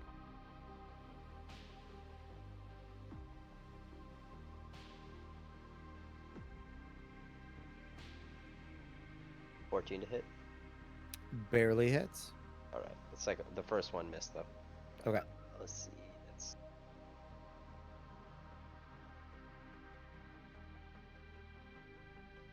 That is 7 points of slashing damage. Okay. Are your weapons magical? They are not. Okay. Sounds good. River. I will tell you at this point, though, now that I'm within 5 feet of him, as Porthos runs up, he goes, "Come, brethren!" And you see rats all of a sudden come diving out of nowhere and start wrapping around him, and disgusting, like, maggots come crawling out Rat of his King! nose. Rat King! Oh. So I will tell you, any attacks that he makes, he's basically baned right now, so he has to, you have to roll a d4 and minus that from the attack roll. Okay. Sounds good. Okay. Cody, I'm gonna ask you one quick question, You got it. and if it can't be a quick answer, I'll just move on and not use these spells until I figure it out because I don't understand. There's asterisks next to. I was looking at Sun Sphere, Mm-hmm. and there's an asterisk next to it, and there's no cost to it, and all the ones that have asterisks next to it don't have a cost, and I just realized that. I believe it should tell you how it's a variable cost based on the number of points that you spend on it. Okay. If you want to make a normal attack this turn, I'll double check it and get you a Sun Sphere for next turn. Yeah, no, that's perfectly fine. I should have read more into that. I did not realize it had an asterisk. It is all good. It's one of those, we're all going to learn new stuff as we go here. I'm actually surprised with how well we have been figuring out our shit so far. Yeah. Like, I expected an episode 1 with all the new things to go way slower. I Mhm. was, like, prepared for us to never leave the city and never get on a quest because we were learning things. So good job, everybody! Proud of all of you. Good It's job, also- team. It's also ability Hi, checks. Cody, Resident by the way. drag down. Oh, I'm here for ability you. checks. Yep. No, not you. No, you're not. Okay, So the asterisk, the Sun Sphere, that is a ritual. So can only be cast as a ritual. even if it's in the river. I'm gonna say yes. Okay. But if we need to adjust that, we'll adjust that. So what does Sun Sphere do? You create a sphere of light whoop, in a range that floats with a speed of 30 feet, has an AC of 18 and 1 hit point. Mm-hmm. Unless the spell ends, the object sheds bright light in 30-foot radius, and dim light got for it. an additional 30. Go ahead and make your yeah. ranged spell attack with it. I'm good with it. Okay. That's Flame Sphere. I don't know why it's a ritual. They fucked that up. That's all there is to that. So, yee, range spell attack. So I would add the 7 to it. Yes. It's a 19 plus 7 because my mental math broke. That's definitely gonna hit. Yeah. Okay. So then that is 68 plus vigor. Yep. Shit. I'm- I need... I'm gonna set the cost of that at 7, That's fine. which is the same as the other similar level spell. I'm just adding that to my note quick. Mhm. Works for me. I wasn't ready for this spell specifically. I apologize. Alright, I'm just gonna roll in groups. It looks like this spell is designed to be cast outside of combat and then float behind you, Mm-hmm. and then you throw it at people if you want. What? So it's supposed to follow you around. It's a pet. It's It's Yeah, a it's- fun a volleyball. spell pet. yeah, it's a sun on a string. That's adorable. That's adorable. So let's say you cast it already before we came in here. Instead, There you go. sun on a Well, they string. just sat there and just went like this. Yep. Just We Mhm. now need the red panda's character sheet to have a To sun have a sun on a string. balloon Yeah. on a string. Obviously, sun pet. Ooh ha ha. Shrek and Fiona style. Oh my god. Yes. Yeah. The frog. Doesn't It's gonna be 22 damage then. 22 points of damage. Absolutely. Oh wait, shoot! I didn't add my vigor. I apologize. Add your vigor. 22, 26. 26. All right. Sounds good. The creature stands up. It's pissed. It's back to you guys. Same order, or Any order. let's just go. I'll just go. We can just Great. go around if we want. I'm gonna stab it then. I'm Okay, here. go I'm for it. rapiered. Let's go. All right, I accidentally I'm just gonna roll because the roller will take so goddamn long. That is cocked. That is not. That is bad. But so that's no, it's not good. A 12 to hit.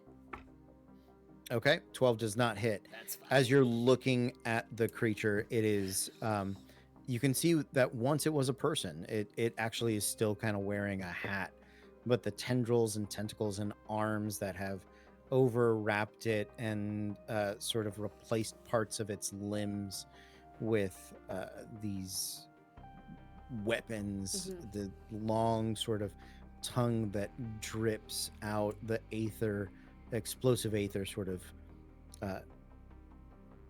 literally oozing off of its long tentacled like tongue. Gross. I am going to do nothing because I don't have another weapon. Well,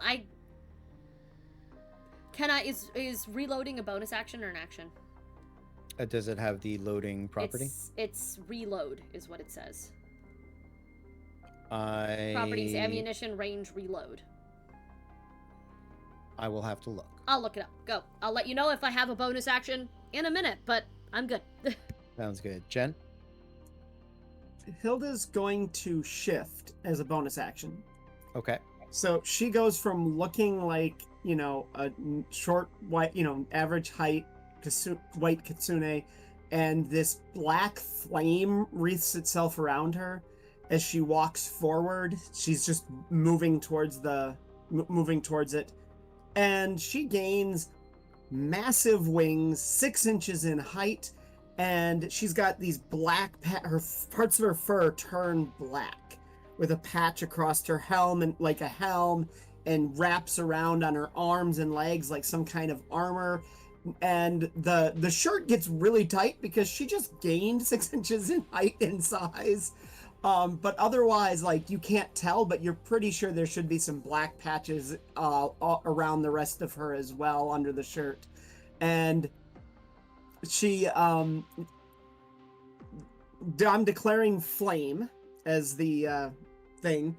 And Okay. she's, because I get to pick which one I get. As part of this, I gain 7. I give 7 temporary hit points as that, and then I'm going to attack it with one of my daggers. Okay.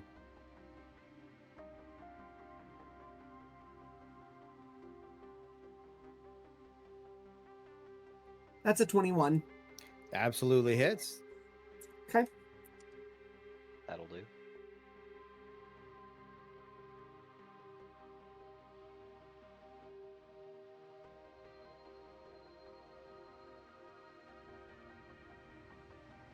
Okay, so I do a bonus 1d6 fire damage to this. The fire damage comes out as 5. My Okay. actual dagger damage comes out as 7 from my strength plus the 4 on the die. It's almost Okay. max damage. You the fire doesn't burn as deep as you expected it to, but the dagger does bite into its sort of liquidous flesh. The flame sort of dims just a hint as you pull back on your dagger. Anything else, Jen? No. That is that turn because I did my move and attack. So Perfect. Sounds good. Porthos. Is this considered a large creature? Yes. Okay, cool. I'm just swinging on him. All right, let's do it. I'm gonna assume both of them hit, with a 18 being the lowest. Yes, definitely both hit.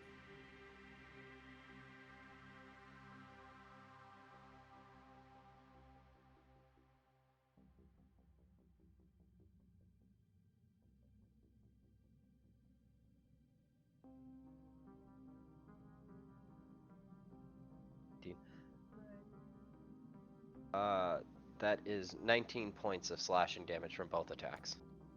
Okay. Absolutely.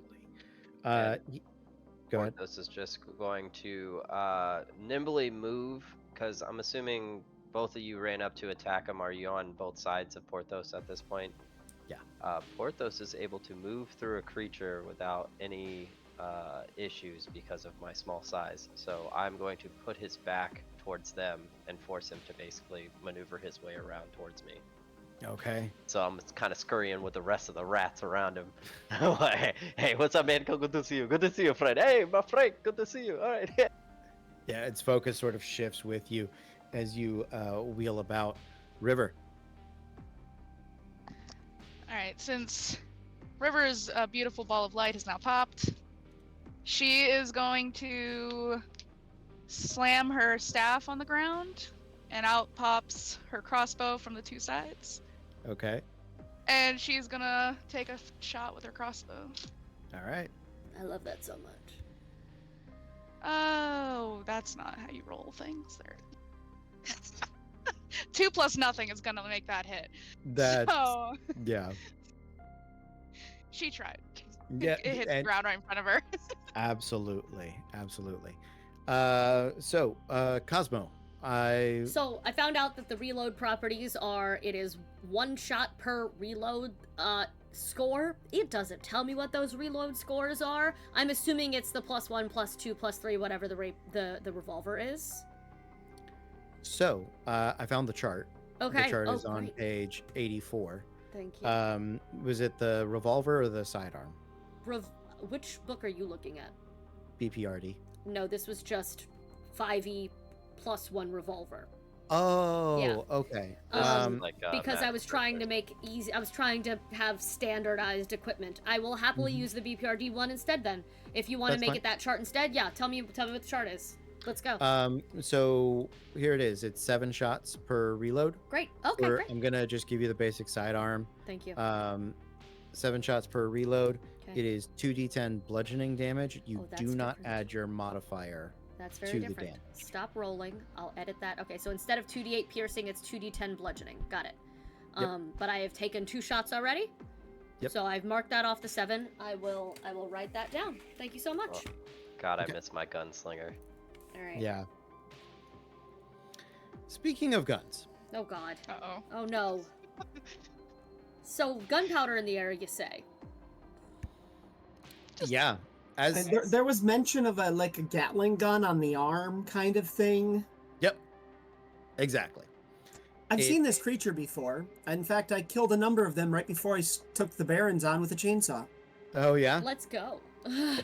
I actually only have scanned most of these books. That is I believe it's called a living artillery. Oh. Yeah. It's Lovely. fancy. Yummy. It's fun. Let's do it. No, gross. Hate it. Sounds nasty. Love it. It is absolutely disgusting. The tentacles are the first thing that sort of whip about, and Porthos, it has to attack you. Does it have disadvantage attacking? It has disadvantage if it attacks anything else, and then it takes a negative d4 to whatever attack it makes, regardless of who it's attacking. Fantastic. Let's do those three. Then it's just going to focus on you. Tentacle attacks on you. So, and I'm gonna My AC without. is Why don't you 8. roll roll me a d4? Got it. That's a 4. Okay. So, counting all the modifiers, we have an 18 and a 20 that might hit. 18 and 20 with the negative added into it. Yeah. Okay. Both of them will hit. Great. The other one's a 13, so the 13 That misses. won't hit. The 18 hits and the 20 hits. So that is going to be. That is going to be 64 plus 4. Oh, that's a weird way to do that.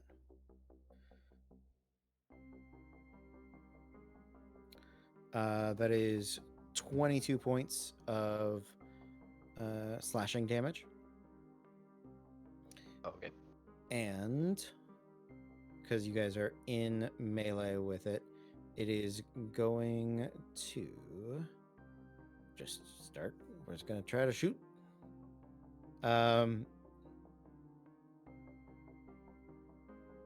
Okay, cool. At disadvantage, it attacks Porthos. That is going to miss. However, I do need all of you to make a dexterity saving throw. As the bullet sort of hits the concrete and explodes out in a bit of fire and shrapnel. 20. Dirty 20. Dirty 20. 22. Nat 20. Everybody succeeds. Well done. I think that is it for living artillery. Back to you guys. How's it looking? It's bloodied for sure. Okay, cool. Oh, are we You can going in, hear- if we're going in the circle again, I'll just Yeah. shoot. Yeah, it's just the same circle. That circle is fine. Circle's fine. Then she looks right, this one has more bullets, and she just is gonna try and shoot him again. Okay. Are you in melee with it? I'm gonna try to stab it again, is what I meant. That's what I said. Okay. Sounds good. So I am going to I'm assuming a 19 hits. Yes. Great. I am going to then use a bonus action to use my, focused approach. Use a bonus action to add 1d6 to an attack's damage for each successful attack against the nominated target. So, that one. So it is going to be an extra d6 of damage. On top of this, it is 1d8 plus 4. 4, so 8, and then a d6. 6. So 8, 9, 10, 11, 12, 13, 14 points of slashing damage. All right. 15 because it's a +1 rapier. The magic blade cuts deep into it, starting to wheeze, and you can see the grayish white ichor that is Bale sort of sweating off of this tentacled creature. Yeah. Cody, does it have the sword in its hand? No. Does not. Okay. You're My on. turn is over, by the way. Okay. She's gonna stab it again. Hilda's just like, yeah, we're gonna kill this thing. Okay.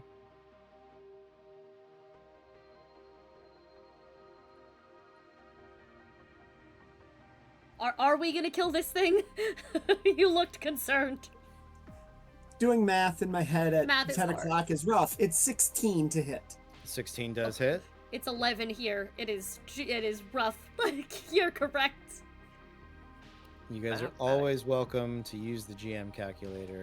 And just tell me the math and I'll do it. He is very good at that. I got another 5 on the fire damage, and Okay. I only got a 4 total for the magic dagger. Okay, awesome. Yeah, the fire damage does continue to be resisted, but it does some damage. Da-da-da. Okay, I believe that's it for Hilda. Porthos. Yep, just gonna keep on wailing on him. Okay, sounds Battle good. of attrition right now.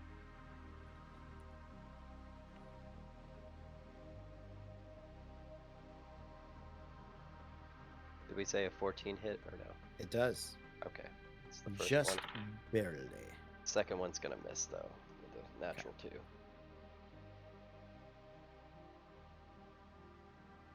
Seven points of slashing damage. Okay. Yeah, no, I'm good. Just hanging out. Sounds Getting beat up by tendrils. good. River. Suppose she's gonna try to shoot with her crossbow again. You, there free you are action to welcome to reload? use magic. You can. I believe in you. I know, but I don't have many things that do damage. Oh, okay. That's fine. Weren't I you only able have to? like one That's spell. not her job! I thought you were able to throw your yo-yo more than once.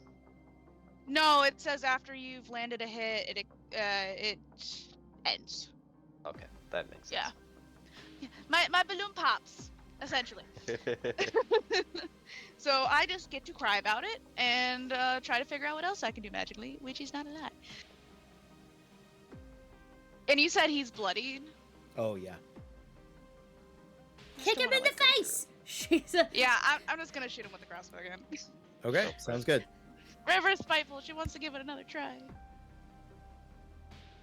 Not 20. Hey, Yeah. look at you go. All That's my right. girl.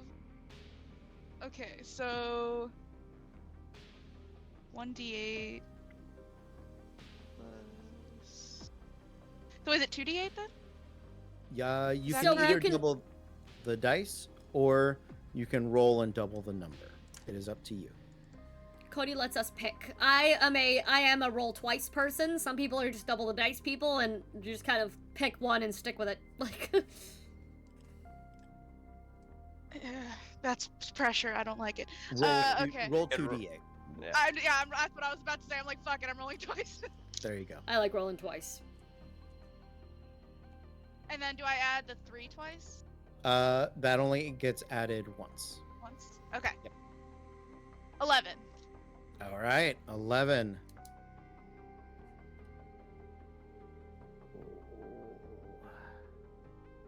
I know your staff isn't magic, so it is barely holding on.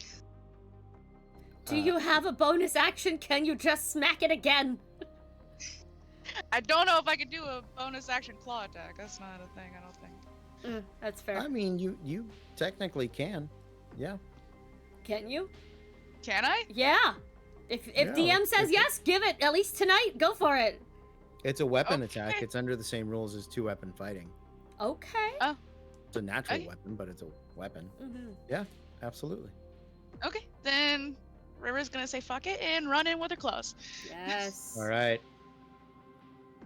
Oop, that fell out of my dice tray. Do I take it or not? You can roll it in the dice tray. Okay, it was good, but I didn't want to be a liar. Ah, it's better. It's an 18. You're without adorable. Any additions? Yep, that hits.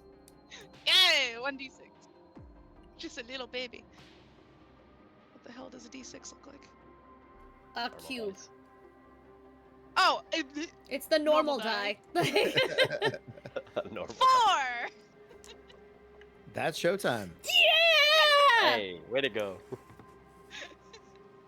Tell him what you want to happen.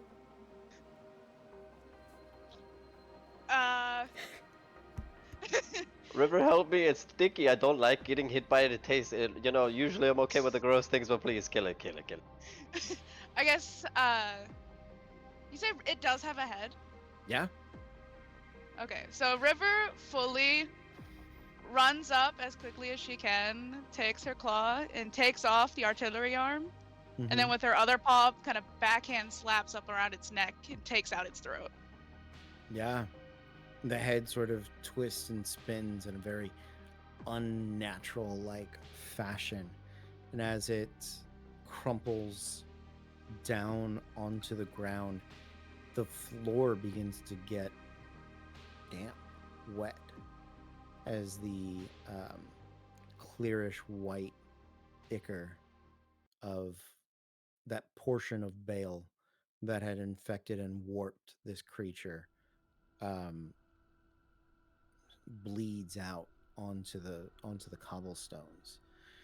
You can see where it was once a person as normal as anyone else in Oltensia, where the Gatlin gun is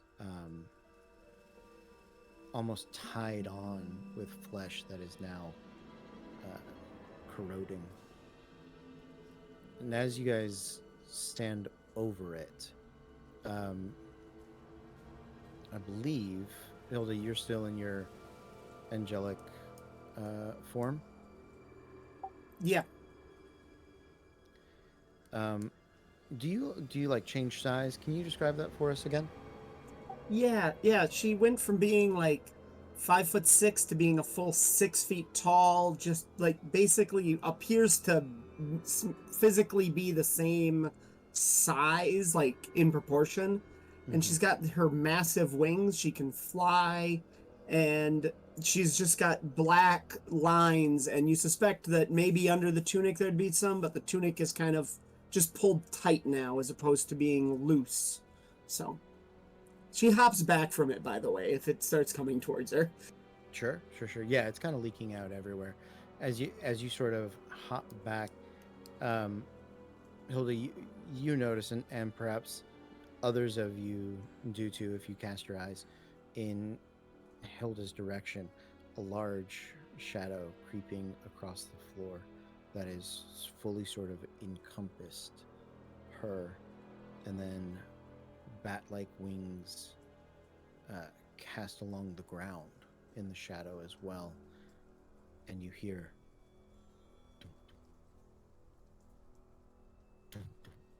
Oh, my friend has arrived. that's where we're going to end our adventure for tonight. Excellent. Excellent. Yeah. Excellent. Horrific and excellent. Thank you guys so much for Holy being here. shit. Thanks for playing. I hope you guys had a good time. I had a blast. It was, was good. Oh, yeah. Thank you. It was a joy. Haven't really GM'd in a long time, so happy to get back into it. I am really excited about this campaign. You set it up so goddamn good already. I'm stoked. It's been a ton of fun, and it's been really nice to get the chance to dig into to the place where we've been doing all of the PvP for a long time. So yeah. Well, thank you guys for being here. Looks like we are setting you up on a raid. So stick around, show those guys some love. And until next time. Bye-bye.